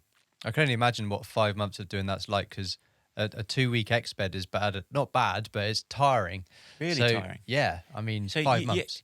You had to. It's a really good point, just to kind of give, I guess, the listener to take you there. So, yeah, I lived like Robinson Crusoe. I lived in stilted cabanas for those 5 months. Okay. We had a film crew come out, and we got a radio patch message through to the island. The film crew was RMAS, Extreme Survival. In fact, my one-up in the company was quite a well-known figure that's often done a lot of programmes with the BBC and independently. A guy called Monty Halls. Yeah, so he was ex Royal Marine. He was actually my one-up, I believe, at the time. So he was not with me on the island, but he was like the operation manager sort of worldwide at the time, doing that little role. So he came out to kind of oversee and check up and make sure that my exped, that we had what I needed to kind of fulfill the requirements of the expedition and keep the function moving. And then he would, I don't know, scoot off to Honduras or whatever. But I can remember, Monty and I, we'd literally be, with some of the others, we'd be like working out on the beach. Some of the memories that I've got, press ups, sit ups, doing a bit of sprinting along the sandy beach. Yeah. Keep the fitness levels up, because you've got to do that, right? Absolutely. When you live for 5 months in the tropics, it's not like 5-star hotel living on a little island. We didn't even have running water. So this, from a survival perspective, was epic. Yeah. I mean, we had to bus in. We had to send those Filipino bankers, chug, 3 hours from Cagdanao Island, where I was based on exped, all the way back to the mainland Palawan, the province of the southwest Philippines, to collect the big blue barrels times 20 barrels or whatever. They would basically look like blue oil drums, but it was water. Yeah.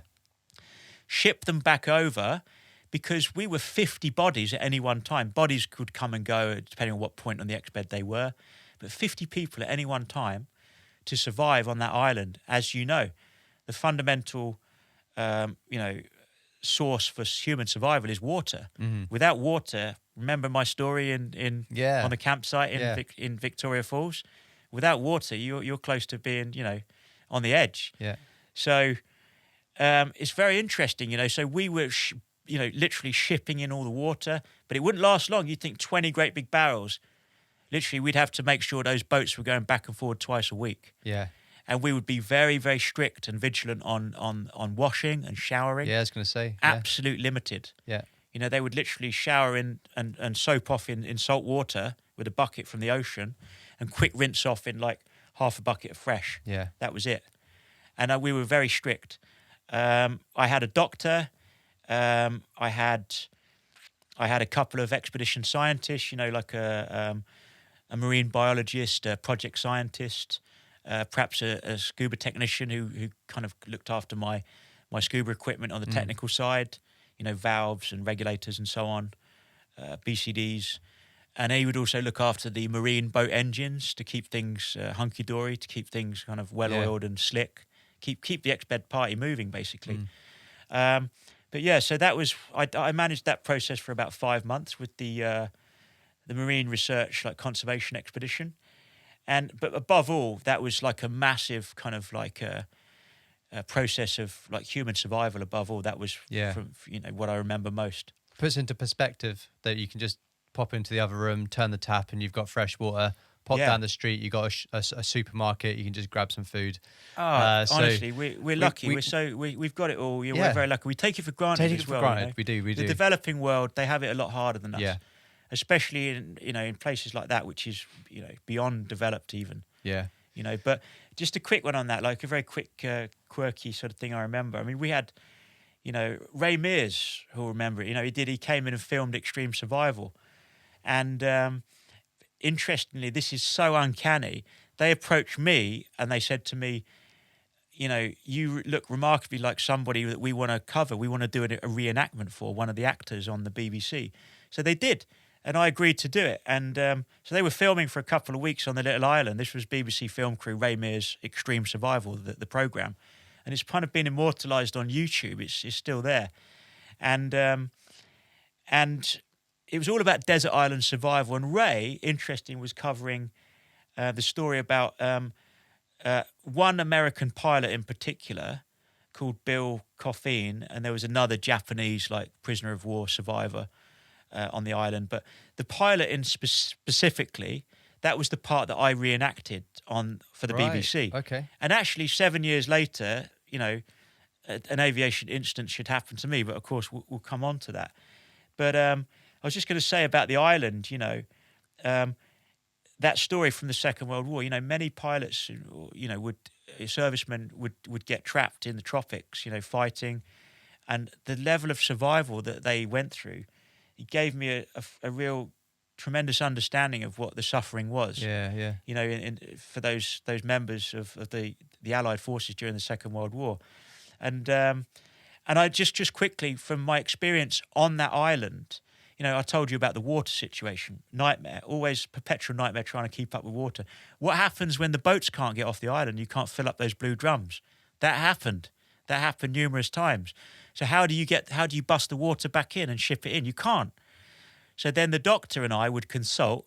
We'd start having to add not, high levels of chlorine, even iodine to the water. Now that can be dangerous. Too much of that can like screw up the liver with the enzymes and stuff. So we had to be very careful about how we navigated that and managed that process for the sake of the health and the survival of the expedition members. And then, apart from that, we're just kind of like, trying to stay cool, like literally living with the pythons in the rafters and the snakes and all the other creepy crawlies, and big rats, a lot of big rats. So it was a very interesting few months of my life.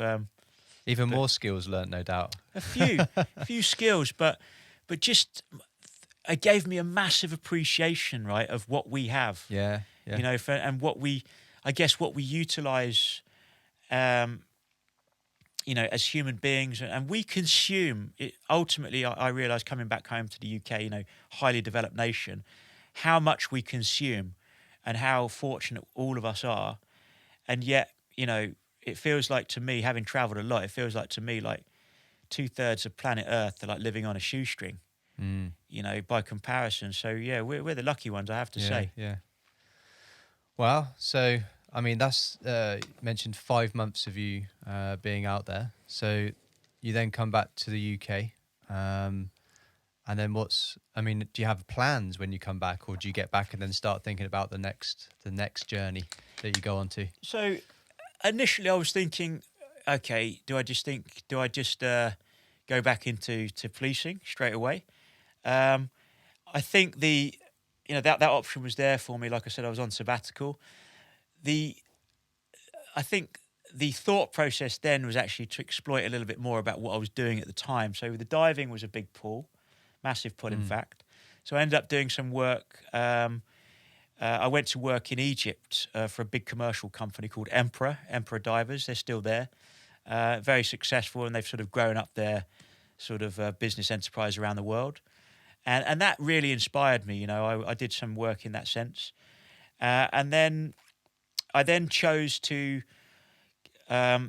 actually go back to academia, strangely enough. Okay. So you'd think, why would he do that after all of that? But so at that stage, I was very much a sort of mature student in every sense of the word. I was now mid-20s. So yeah, I found myself, sort of doing this kind of UCAS application process very late in life. But it was something that I always considered, even from way back, having done the A-levels and surprised myself that I did reasonably well. And I guess that, that was the next step in my mind at that stage. So I came back from Philippines and diving, etc. And I went off to University East Anglia, so UEA in Norwich, over in Norfolk. And it's a strong university, and I actually signed up to do a languages program. I was interested to do something a bit different, whereby I might get the opportunity to travel once again by virtue of the language. Got it. And on my mum's side of the family, there is some Norwegian influence. Okay, so I've actually got an uncle that's in Oslo in Norway, that's based out there, and so we'd visited, and I'd met him a couple of times, and I really liked Norway. It's a small country in terms of population. I felt that it would be a tremendous opportunity to perhaps have the chance to go there. And then, so when I saw this degree sort of flash up at UEA in terms of what I was looking for, something a bit different, something a bit quirky, and I was all about doing different, and actually that is actually the university's mantra. Is it to do different, which is Oh, bizarre. right. So so interestingly, I signed up at the time. I don't think it's a program that they run anymore, perhaps due to demand or perhaps the funding or whatever in that department. But the Department of Language and Linguistic Studies, specifically for the language, and I did a BA honours in Scandinavian languages. Wow. Completely random when you think about the background and everything, but it was an amazing. I feel it was an amazing decision because of just how it shaped my life going forwards. And it's just so random. I have to, put my hands up and admit to that. It's like, after all of that, the guy did Scandinavian language. But I think that's a measure of the quirky nature of my sort of outlook and my personality. So is that a year-long thing, or? So actually, the degree program was 4 years. Wow, okay. BA honours, it's typically 3 or 4 years, but because it's a language, it's thereby a year overseas, because you have to expose, you have to thereby to learn the language, and the only way to properly expose with languages, as any linguist will know, is to go to that country. If the Spanish speakers, they go to Madrid, or indeed those guys and girls that were doing the French degree kind of sat next to me in the linguistics laboratory at UEA. They would be going to Paris or Nice or wherever to do their year out. And in my first year UEA, and that's when I incidentally joined the OTC. Second year I did in Norway, and in years 3 and 4 back at UEA in Norwich to conclude. But in my second year, I found myself on the plane going out to Oslo from London, and then I took the lengthy public transport bus rides up to pretty much central Norway and the Jotunheimen, so very special area. So this was the Norwegian Alps, and I went there. I don't know, late in the summer. It was probably late August, I think it was, that I pitched up. And I found myself at a kind of a kind of academic school. It was kind of an interim school for the younger kind of generation and students. And it's what they call a folkehøyskole in Norwegian, or a folk high school. And it was sort of an intermediate year for like beyond high school, but towards kind of vocational, perhaps trades qualifications, or indeed those that want to go college or the university route in Norway. So I'd already been in my university time in UEA in England. This was my second year at this particular specialist school, and within the school, I specialised, because you could sort of denote which path you wanted to take, and I specifically did a year in something called friluftsliv, in the Norwegian language, which was kind of directly translates to kind of like the outdoor pursuits. Okay. Or in a nutshell, it was kind of like mountaineering, and it was kind of like skiing, mountaineering, and the outdoor world within Norway. So these guys, these instructors, and these my fellow comrades within the school, so they took me under their wing. I mean, some of these Norwegian guys that I met were absolutely like shit hot. You know, they were amazing skiers, and they used to sort of take me under their wing, and as mates, we'd go off into the wilderness. So I bought my first pair of skis, like walking skis. You know, these sort of Langlauf, yeah. And I'm heading off into the Jotunheim, and sort of as the goody off into the mountain, and everybody's kind of like chatting amongst each other, and we're cruising up into the Norwegian mountains, you know, with our ration packs sort of stowed in the bag and a hot flask or whatever, and it was absolutely first class. So I learnt from the Norwegians, and I learnt firsthand, you know, about the skiing into the mountains, deep into the mountains, and survival, and because that is a different environment completely. I mean, forget the tropics, you know, the heat and the humidity and the snakes and spiders and the lack of running water. This was when the winter came. Boy, did the winter come! I mean, in every sense of you know the Arctic wilderness. Yeah. So this was like, you know, yay deep snow and then some, and you know you had to kind of, you know, think on your feet. Arguably, the most hostile environment on the planet is the Arctic environment in all my experience, and I did a lot more experience later on with the military. But yeah, I mean, these were the sort of foundation for me going to Norway as effectively a young student still, and they took me under their wing. I learned skiing to a high level, so I was doing. You know, they taught me how to ski conventionally, but we were soon, you know, having to learn like telemark, because it's the only way you can survive, practically speaking, coming down a mountain. You know, to sort of drop a knee and sort of break the falls properly on making those turns. So I did telemark, and I did the telemark classic. I did the you know, as in the I'm sort of forgetting the terminology now, but basically I learned sort of all of the telemark techniques to sort of a comprehensive level, and then I learned sort of mountaineering skills as well. You know, rope work. You know, working with like the safety equipment, you know, the belaying and the climbing equipment, as it were. And I took my dive kit out there as well. I think I got my brother to come out and carry some dive kit out in a backpack or a Bergen for me. I said, I need this, and this, a checklist, because I had a fjord right next to the school. Right. So a deep fjord. I mean, this thing was like deep, like I'm talking 1,000 meters deep. There's no way you can exploit that, but you know, I could shave off the surface, right, as a recreational scuba diver. So I'm doing some crazy sort of solo dives in the fjord, sort of, you know, 50, 60 meters. What temperatures are you looking at? 3-4 degrees Celsius. Yeah. I had my dry suit. I was going to say, did you have a dry suit on? I had my dry suit, which got a bit leaky actually towards the end of the season that I was out there, but I was able to teach some of the colleagues, some of my contemporaries within the school, some of my fellow students, and even some of the staff. They wanted some of that, so I took them in for some training, and I remember certifying them. Some of them that wanted to go the distance and do the full courses. So brilliant. Had you done skiing before going out there? So skiing, I think I'd done like one trip with the OTC to like 3 valleys in France, like. Val d'Isère or something like that. It was you know, it was the conventional stuff that most of the Europeans do. You know, the kind of very basic, and then then when you know, out the slip there, slide. You know, the conventional kind of like you're trying to grasp the parallel turns.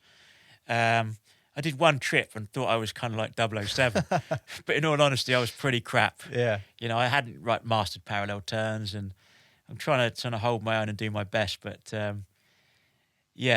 So the real skiing education effectively didn't come until I was in Norway, and that was, for me, that was pretty special looking back. And then you were given back by giving them diving instructions. If you like, But cliche as it sounds, like, you know, but it was kind of giving something back. I was in a small little rural community, and for the Norwegians out there, I was in a place called Sogndal in the Sogn og Fjordane fylke or community, the Sogn og Fjordane community or county, and it was very special. You know, these people were.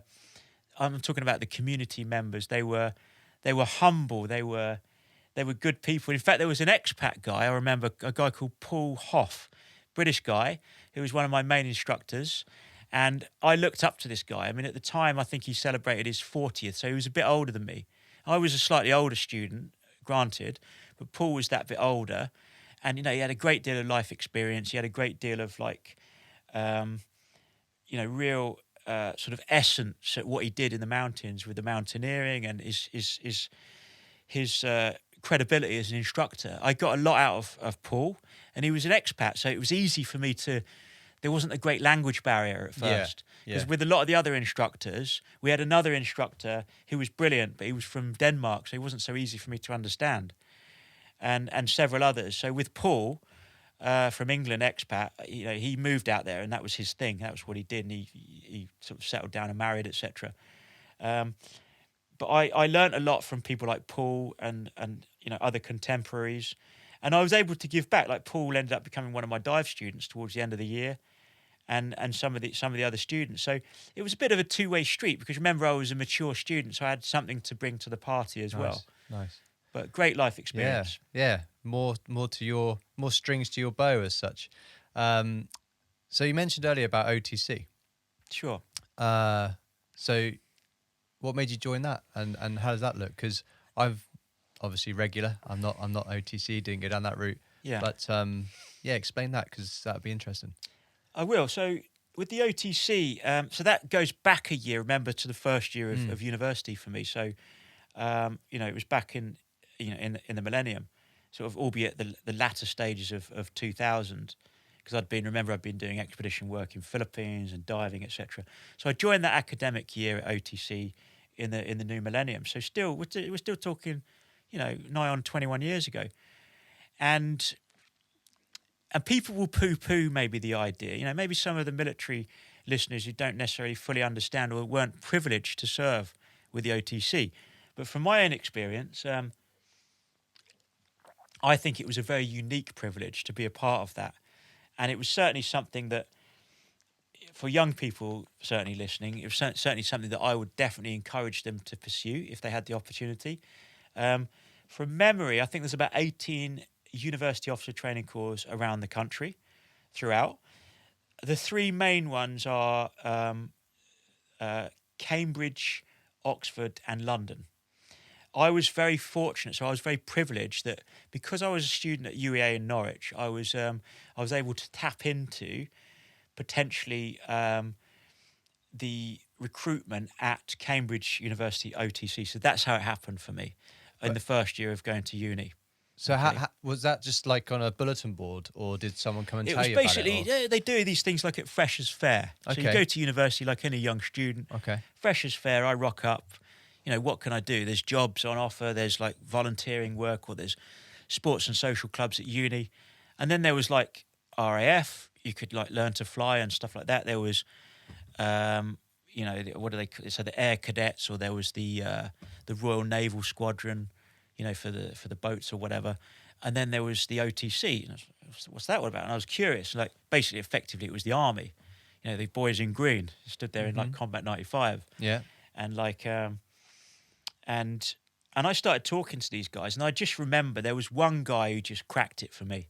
I'm talking to a lot of the Freshers' Fair kind of reps, as it were, as a young student. But remember, I guess I wasn't so young. I wasn't like the beery 18, 19-year-old that wanted to hang out in the student union 24/7. But there was this one guy that kind of really grabbed my attention. He was brilliant. So he was a bit of a cockney, and he was kind of, I think he'd been Royal Anglian Regiment in the past, and his name was Rob Hill, and he was at the time he was a relatively young permanent staff instructor, or PSI, that had come from his unit, and he'd basically seconded for say a couple of years to Cambridge OTC. Well, obviously working under the command of one of the commanding officers, or the commanding officer at the time. So I remember Rob Hill, and he's a Combat 95, and he said, "How are you doing, mate? How are you doing?" And he was really friendly, he was really chirpy, and straight away he got my attention, you know. So I thought, "Oh, I'm good," you know, that's how we respond. You know, we respond to effectively to kind of kind. And so Rob caught my attention, and he kind of told me a bit about the OTC. He gave me a leaflet, and he sort of said, you know, "So what are you interested in?" I said, "Well, you know, I'm interested in this and that. I'm quite athletic." And I said, like, I love scuba diving, and I do a bit of, "Oh, we can do scuba diving. You know, we could organise that. You'd be brilliant if you're an instructor." And I'm telling him what my past was and my background. He says, "If you're an instructor," he said, "you could maybe lead one of those trips, perhaps next summer." And that was what sold it to me. Okay. I'm like, "Are you serious?" He goes, "Yeah, for sure." He said, "We've got budget for that kind of thing." Nice. And that sold it to me. Uh-huh. He said, "You know, you've got to do some army stuff. You've got to do some mean and green. And that's why I'm here." And I'm like, "Okay, cool. But I'd love to." And he said, "And we pay you as well." I'm like, "Really? You pay?" So this wasn't like army cadets, you know, as in, as a member, you get paid in the OTC. And I'm like, I was blown away. I'm like, "Come on, you actually pay. I've got to do some Green Army stuff at the weekend and run around and, I don't know, weapons or whatever. And then you're going to pay me. And then at the end of the summer, you know, because you've got some budget in the bank, I can basically, on behalf of the commanding officer, I can run a dive exped somewhere tropical." He said, "Yeah, for sure." And that's what sold it, basically. So I'm signed up. I'm like there and then. So I'm signed up to like a selection program for the OTC, and give them their due. You know, they do things by the book. Yeah. So I got invited to this big selection process, and there was probably about 150 people rocked up because they probably set the numbers. Okay. And the truth is, they probably know what the fallout's going to be. Okay. Yeah. I mean, this isn't like Marines or P Company, you know, Paras or SF. This is like, but they still expect a bit of a fallout. So they probably set the numbers. And about 150 people rocked up on this selection program. And it was like, it was either, I think it was like Waterbeach or Bassingbourne or somewhere like that, somewhere Cambridge way. Okay. Yeah. So all of us, we rock up, you know, and we're like shirt and tie, you know, officer cadets. And we have to do medical. That's a big thing. Obviously, you need to be medically fit and kind of all singing, all dancing, you know. And I guess they're not looking for like A1 fitness, but they're looking for a degree of medical conformity. And so that was the first thing. And then we, you know, fill out all the paperwork, more reams and reams of paperwork, some liability stuff and blah, blah, blah. And then we do some fitness tests, but they're nothing major, you know, press ups, sit ups, maybe do a bleep test or something like that. And then we have a little interview at the end of the day. And that was the selection. And actually, yeah, it sounds quite ominous, perhaps daunting for the young aspiring officer cadet, but it was quite enjoyable, and you meet a lot of fellow comrades. And I think the idea for that is it weeds out those that aren't so interested. And indeed, there was a bit of fallout, because you could say something like 150 wannabes, and perhaps they took on about 120 or 130. Okay. Right? So that was pretty much the deal. Yeah. So yeah, I was keen, I was enthusiastic. I guess I was medically fit at the time. And so I was in the door. I was OTC. And then I did my drill nights in Norwich, which was great because I'd go down every Wednesday night. I'd sort of cycle down on my mountain bike. Upgrade from that BMX. Yeah, for sure.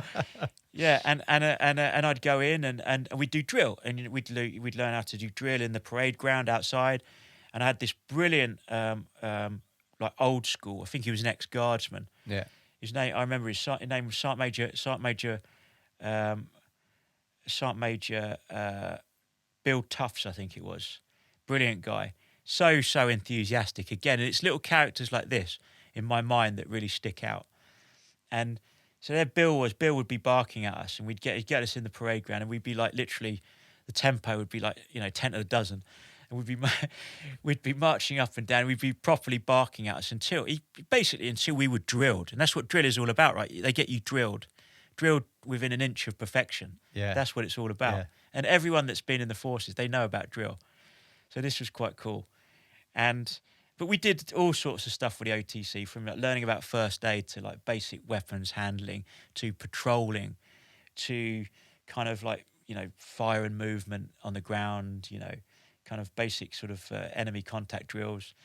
And then they would progress you. So the first year, MTQ1, Military Training Qualification 1. And that first year is really dedicated, you know, to to learning how to be a basic soldier, similar to what a basic soldier gets upon joining the Green Army. Basic training, essentially. For sure. Yeah. And then the second year, you sort of bump up, and there's a bit more kind of.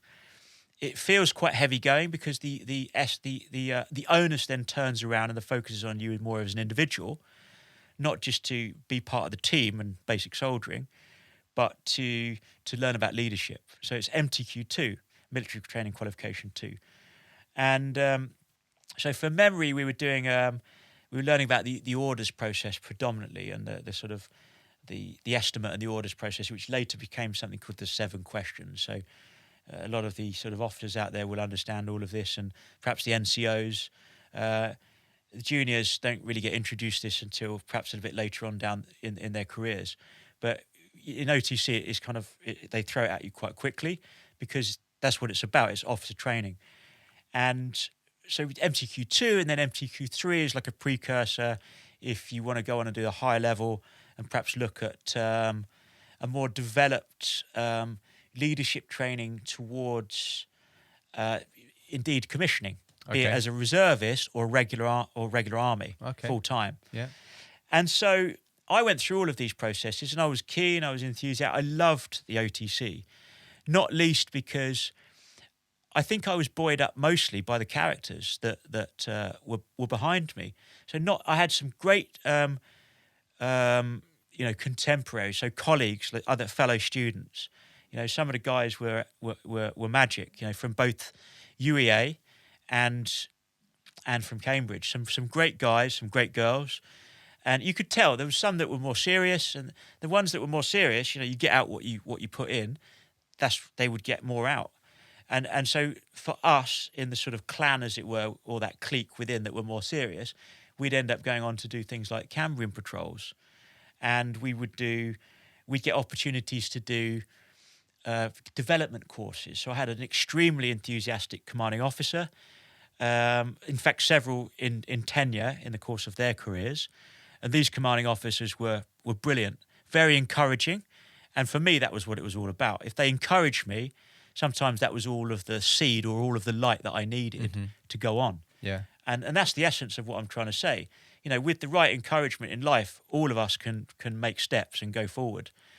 And so I was encouraged, and I then found myself, because I'd been in Norway, my CO at the time basically said, "Oh, you've been in Norway, fantastic." He said, "I need a skiing instructor." So I'm sending you straight back to Norway. He said, "Little do you realise, we have a joint services mountain training centre in Sjusjøen," or whatever it was called, near Lillehammer. He said, "You're on the next flight over the Easter break." And I'm like, "Okay, sir, right on you," kind of thing. And of course, who's going to say no to that? Yeah. A young aspiring officer cadet, who is going to say no to that kind of opportunity? Yeah. So literally, I'm straight out to Lillehammer, and that Norwegian/British instructors were teaching us, and I'm getting drilled back in on the Norwegian turf, as it were, albeit with like 6 feet of snow on top. And I'm doing Norwegian classic. I'm doing the Norwegian telemark.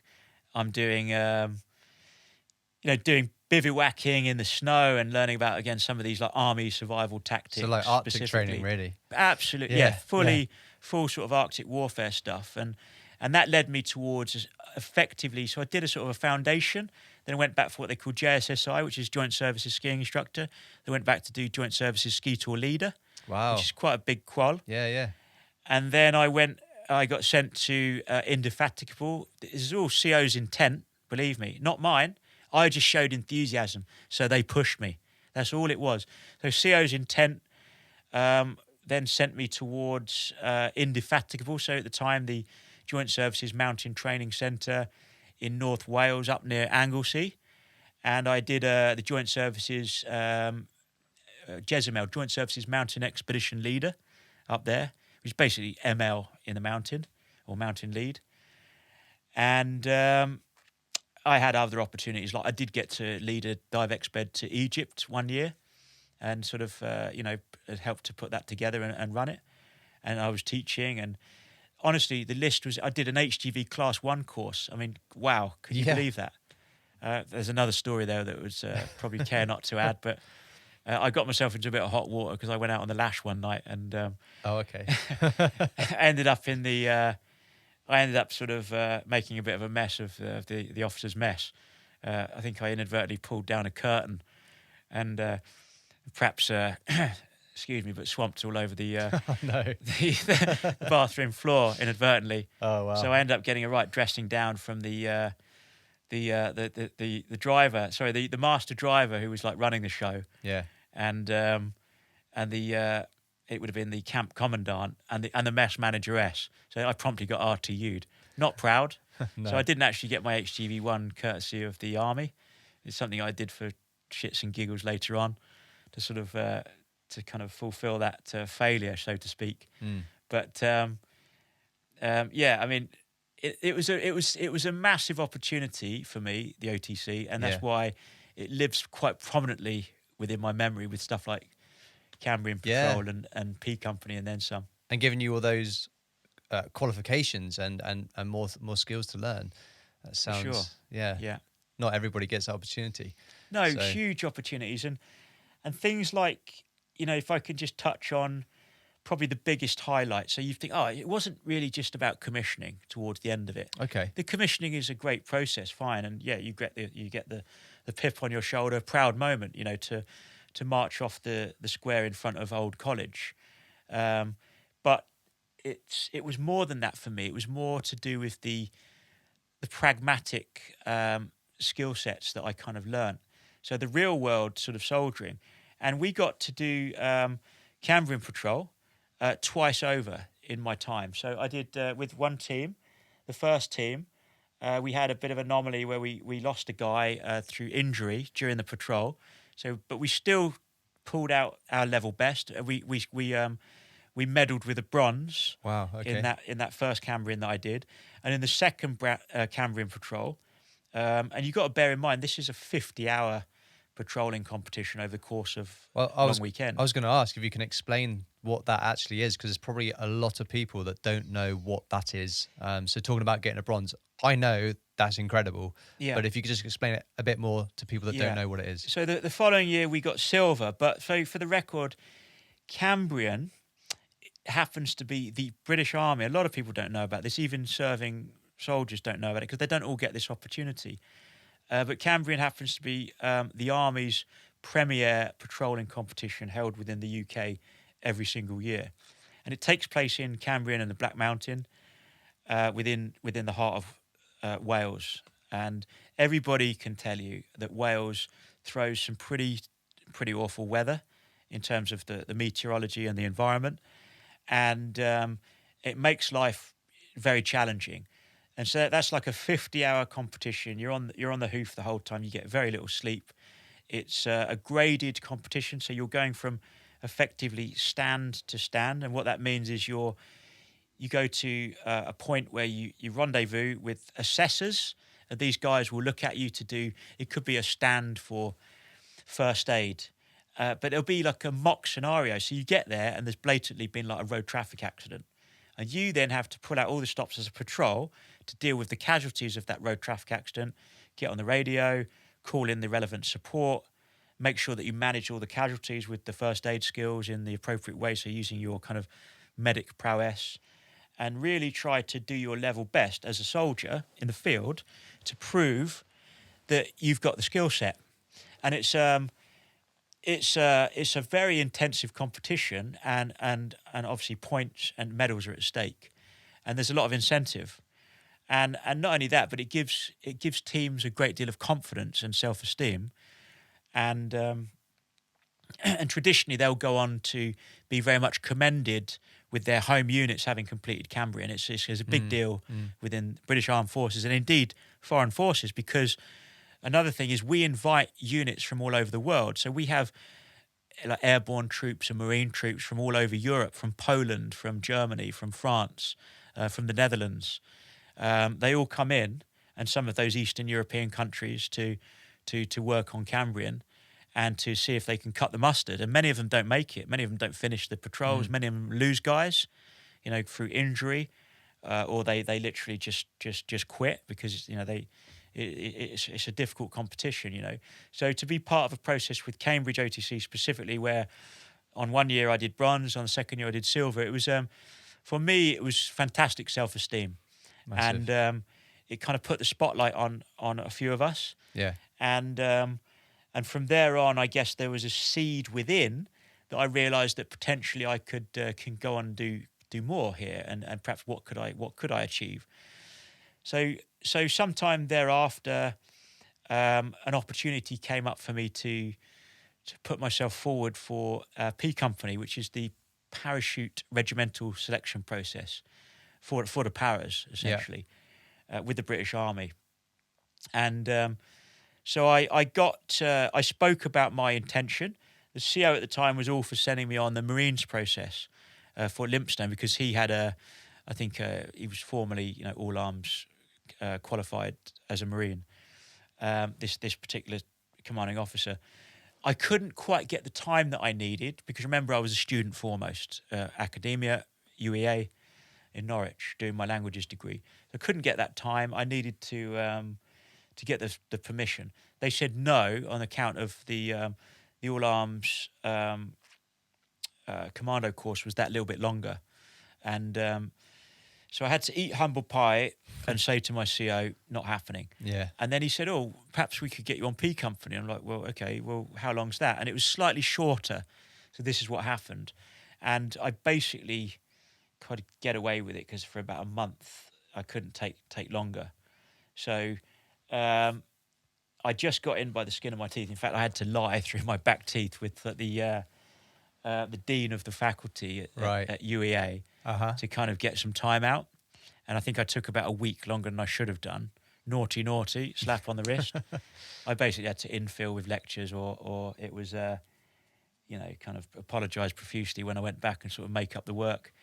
But I went away on P Company. So Catterick, North Yorkshire, from memory. And it was an absolute beast. And for anyone out there that's done P Company, you know, I literally take my beret off to you. I didn't personally go on to serve with the paras, because I chose to take a different track. But I did get a stand-up pass at P Company first time around. And for the paras out there, hats off to you. I won't do the kind of like banter thing here and like start slating the Marines out there, because I'm sure that All Arms Commando course is absolutely nails, and I have every respect for those guys. And I did want to do that course, but I didn't quite get that opportunity in the end. But yeah, from my memory of P Company, it is properly nails, and I have every respect for every single paratrooper and ex-paratrooper out there, because it is it's a mega ordeal. It's balls to the wall from the moment that whistle blows on pre-para, so the pre-parachute regimental selection, which leads as a 1 week, basically pre-selection that weeds out the non perhaps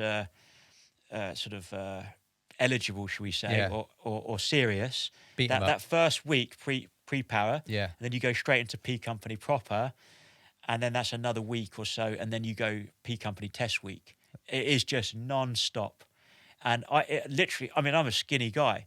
I've always been like that kind of I'm what they call an ecto-mesomorphic body type, so skinny, muscular, basically.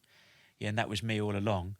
But I was like this ripped ecto kind of like thing when I finished P Company, because you burn every single ounce of body fat and then some. And I've never been so more ripped in all my born days coming off the back of P Company. They push me to within an inch of my life every single event. It is properly nails. It takes you to the edge on everything you ever do, and so you have to want it. You have to be super hungry.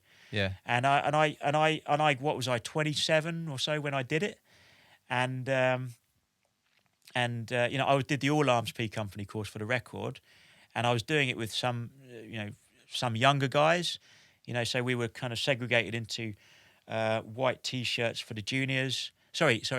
Green T-shirts for the juniors, the privates, and then the red T-shirts were all the NCOs, basically. I think greens were, from memory, privates and perhaps lance corporals, I think. And then above that, it was red T-shirts, all the NCOs, and the white T-shirts were kind of the the officers, and at that stage, it was just pre-commission for me, so I just pre Sandhurst, so I was in the white t-shirt, and of course you get that little bit extra kind of focus and attention from the instructors because they want to basically see that you suffer. They want to see that you hit the mark. Yeah. Otherwise, they're not gonna entertain you. Make sure you can lead. Simple as that. You're not going to get the stand-up pass on the grading on the conclusion. It's not going to happen. So I got a hard time on P Company. I really did, and I think I got a mediocre write-up back to my commanding officer. The feedback within the OTC, but they're not going to give you a glowing write-up. The idea is a pass or fail. They kind of give you a write-up. If you pass, happy days. Yeah. The write-up was basically, okay, but needs a lot of development. Right. But hey, I'd passed. Yeah. And that's what it's all about. Effectively then all I had to do was at that point go on and do the jumps course for para, and I would have been badged as a paratrooper, as it were. And that filled me with a huge sense of joy, achievement, self-esteem, because then I felt like I was in the club. I was in an age-old club that dates back to the Second World War, and all those brave souls that passed the selection process with P Company then threw themselves out of perfectly serviceable aircraft into enemy territory, as it were. So it meant a lot to me to hit the mark on P Company. That's good. Well, awesome that you passed it. That's anyone that's ever been on it knows how difficult it is. It's I've not. Horrible. I've not. Absolutely horrible. But my friends that have, it sounds very grueling and test you to your limits. So that's awesome. So then what happens after that? You go back to OTC, and then in terms of my sort of military journey, I mean, I went back to the OTC, and the next thing, as I mentioned, was the commissioning process. I mean, it was relatively short and sweet. It was just a short course at Sandhurst that I did. How long is that course at Sandhurst? It was some 3-week duration. Okay. Yeah, it was pretty nails, pretty full on again. It's a lot of intensive sort of leadership training. They really push you. They really sort of work the grey matter. Yeah, so that's more leadership. Yeah, leadership, absolutely. That's what Sandhurst is all about. Yeah. That's pretty much what the label kind of, alludes to, Royal Military Academy. I learned a lot. I learned a lot about myself. I learned, about the essence of sort of integrity, as it were, with the leadership. There's no point sort of bullshitting your contemporaries and your sort of team members. If you're not sure, then say you're not sure. If you've got a question and you need to know, ask, damn well learn, because you can make mistakes at Sandhurst, and if you're not sure, or if you're trying to blag it, they'll spot you a mile off. Not just your fellows, but the instructors there are absolutely first class. They're world class again, and they taught me a lot about myself, and they taught me a lot about perhaps where I was in the whole sort of leadership game. And you really only a junior. You're just starting out in leadership. But I remember, for example, doing my first tactical exercise where I was given a tasking, and I was kind of dicked, as it were. And I was given that tasking, and I was given my orders, so my one-up orders from above, as it were. I had to kind of sort of translate those orders. Then I had to redistribute those orders to my platoon, and that's the essence of what Sandhurst is all about. So receive my orders, then take my orders, write them up as such, and give them to my 30-man platoon, as it were. And I gave, in fact, the first exercise we did. So I did exactly that and gave my briefing. Then we were out on the ground doing the live sort of task, and I made an absolute hash of it. I mean, there was basically an enemy, from a bunker that we were going to attack, and of course I had it regimented in my head. I had my fire base, for attacking, sort of responding to that contact. I had my fire support off to one of the flanks, and then I had my reserve section as part of the platoon. I had my runners, I had my sort of who was in command of each section. I had my 2IC, etc., etc. The basic sort of format of the platoon from a leadership perspective. And I remember, they started, the enemy started giving it pot, pot, pot, and we've got to respond to that. So straight away, I issue the command, base of fire down, kind of fire at will, and then they're responding. And then straight away, I'm sort of barking the orders, thinking I've got everything under wraps, everything under control. So, base of fire, main point, my fire support, bringing up my reserve, moving everything about quite nicely. All of a sudden, I've got the classic in-depth point of fire. So another enemy, basically, from a different point on the ground. And it all of a sudden became like this fog. It's like, oh my God, how am I going to handle this? How am I going to segregate everything? And I'm trying to deal with the first point, and you don't sort of think about, oh well, I could actually split up my reserve. You're not thinking about the sort of finer points. Okay, you're so regimented, and they're quite clever. They catch you out. So I made a complete hash. I was basically focusing on my main enemy point, the bunker, that one key bunker, call it Bunker Alpha, but let's just say Bunker Bravo sort of opened up and started firing upon us all, and then they were starting to then run around like lunatics, and they were all over the place, like, I don't know, sort of Viet Cong or whatever in the jungle. Yeah. And suddenly I was overwhelmed. I'd lost the plot, and so then it was pretty obvious that I'd made a complete hash of it from a command perspective. So I'm not afraid to admit it, on record, that the training captain then, from my Sandhurst training captain, that was, kind of took probably great delight in running in and like basically blowing his whistle, stop, and gave me a right royal dressing down pretty much in front of the whole platoon. Oh, no. And that was it. That's Sandhurst, that's Royal Military Academy. But you learn. I mean, you're on the back foot and you learn. Mm-hmm. You learn fast. Mm-hmm. They put you under a great deal of pressure and you learn. And I have to respect the process for that. Admittedly, I did not go on, hands up, I did not go on to sort of dizzy heights within the army as a whole. But I learned a great deal about what it is to be a leader, like British Army style, from that early sort of intervention and that process at Sandhurst. So it's a fantastic process for anyone that is aspiring to go down that road, or perhaps for anyone that's there, because it's a long process for the regulars. So as a reservist, it's nigh on a month, or some of the professionals, they do professionals as the medics, the doctors, the physios.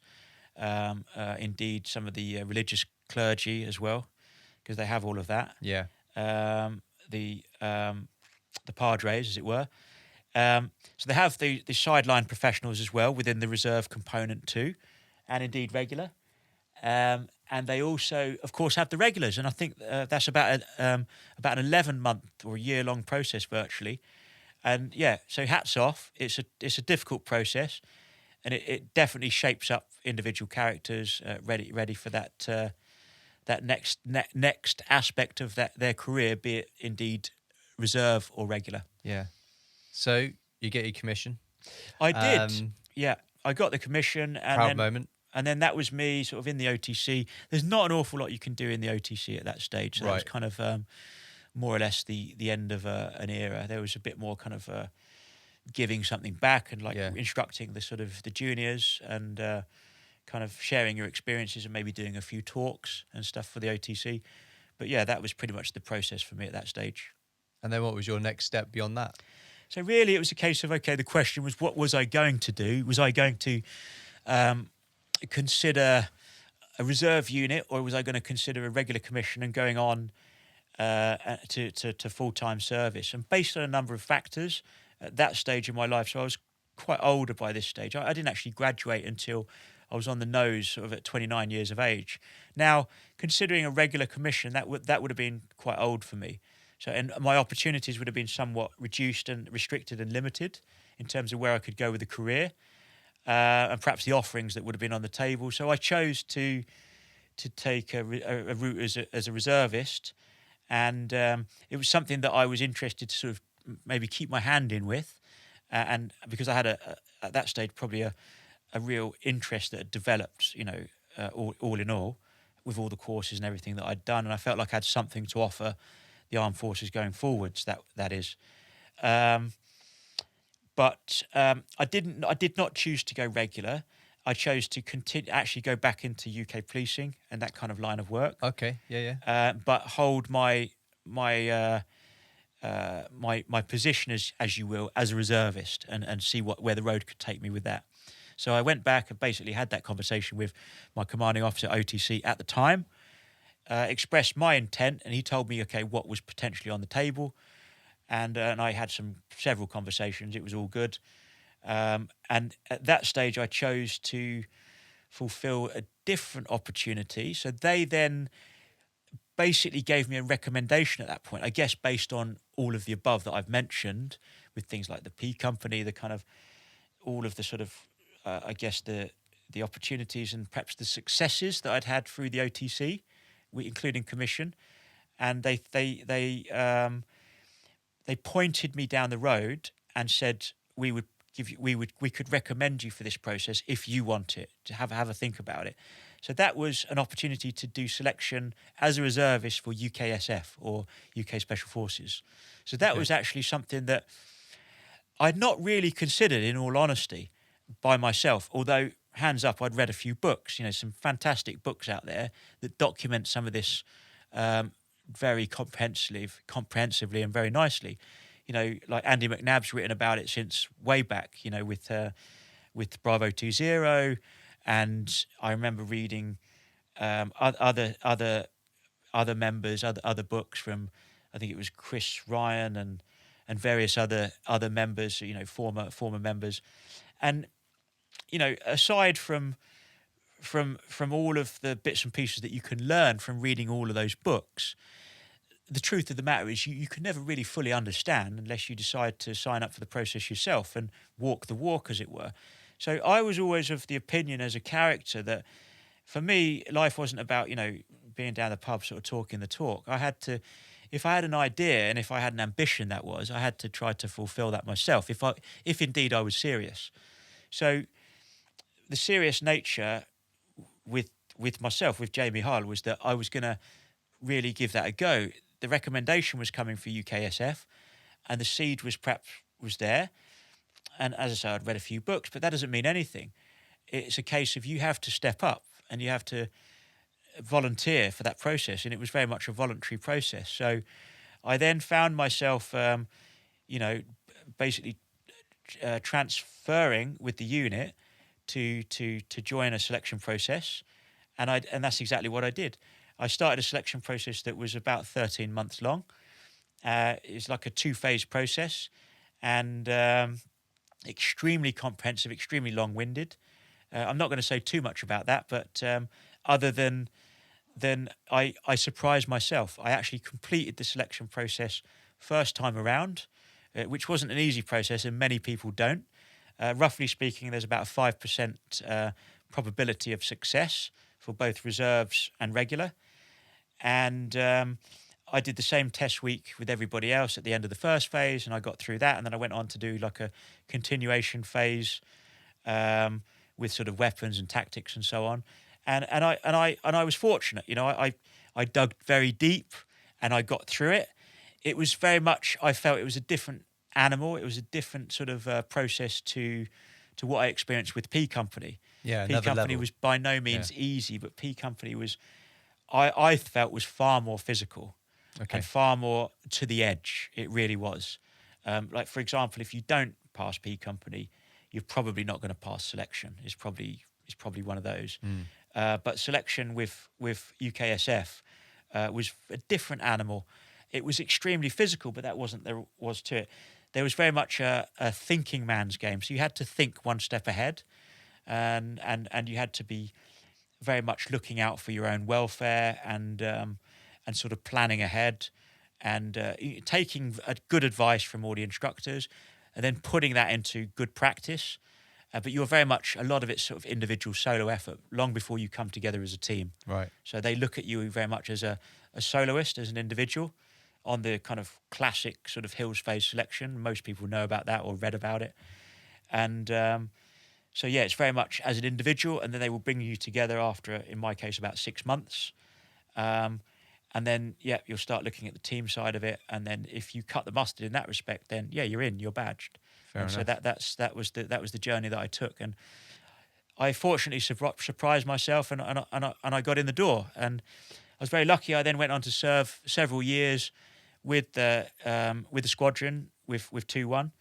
And I went around the world, and I had lots of fantastic sort of operational training experiences in lots of different countries, lots of different, shall we say, environments. So Yep. sort of meteorological environments. So I trained, I did some fantastic training within temperate locations, also within the Arctic, also within sort of jungle environment.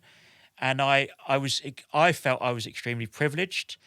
And I undoubtedly developed skills and assets that, as a soldier, were tremendously useful and would have been useful to, effectively, to the British Army in the operational sense, had I had that opportunity. And I'm quite prepared to admit that I didn't have that opportunity. So I got cut off absolutely in my prime, and that happened because of an incident in the summer of 2007. And my life ended up taking a massive, unexpected turn. And so everything I just aforementioned and described, effectively, you might as well say it felt like it got written off in an instant, in one moment. And as a Okay. result of this particular incident. And so my days with 2-1 SAS or UK Special Forces numbered. Okay. And I never got to serve in the operational sense. So I never got to go to. I was on the cusp of going to Afghanistan later in the year in 2007, and I'd been sort of given the nod about a tasking. We'd built up and we'd trained and worked towards that. But for me, it never happened. Okay. I never had that opportunity. And my comrades and fellows went on to sort of serve nobly. And yeah, the rug got pulled from underneath my feet, as it were. And my life took a massive turn. Well, we'll get into that in a bit, hopefully, if you're willing to share. But I just want to say everything that you've done up until 2007 sounds immense, incredible. Everything you've done is super impressive. And I'd say even before you touched on military stuff, everything that you did building up to that sounded like it seemed to prepare you ready to take on those challenges that the military were going to throw at you. And no doubt what the SF training, SF challenges and tests also chucked at you. But it sounds like that when you put your mind to it, being so physically fit back then, you nailed it. You passed it, and that's really impressive. I think in my case, I mean, concerning my story as an individual, it's a bit different, and it's undoubtedly, quirky by nature with the background and everything that I described. But in my humble sort of conclusion of all of that thus far in the story was that that was great in all respects. But in all sincerity, it feels like all it did was set me up for what came next. Okay. And actually, for me, what came next, of course, I'm happy to talk about that.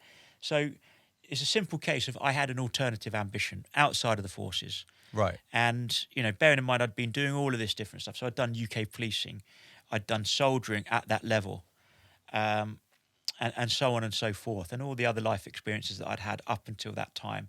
And so at that time, for the record, I'd just turned 32 in the summer of 2007, and I had an alternative ambition actually to learn to fly a light aircraft. So I didn't want to just talk the talk over this. I wanted to walk the walk. In other words, do something about it, fulfill that ambition. It doesn't just happen if you're, just chatting about it. You've got to make it happen.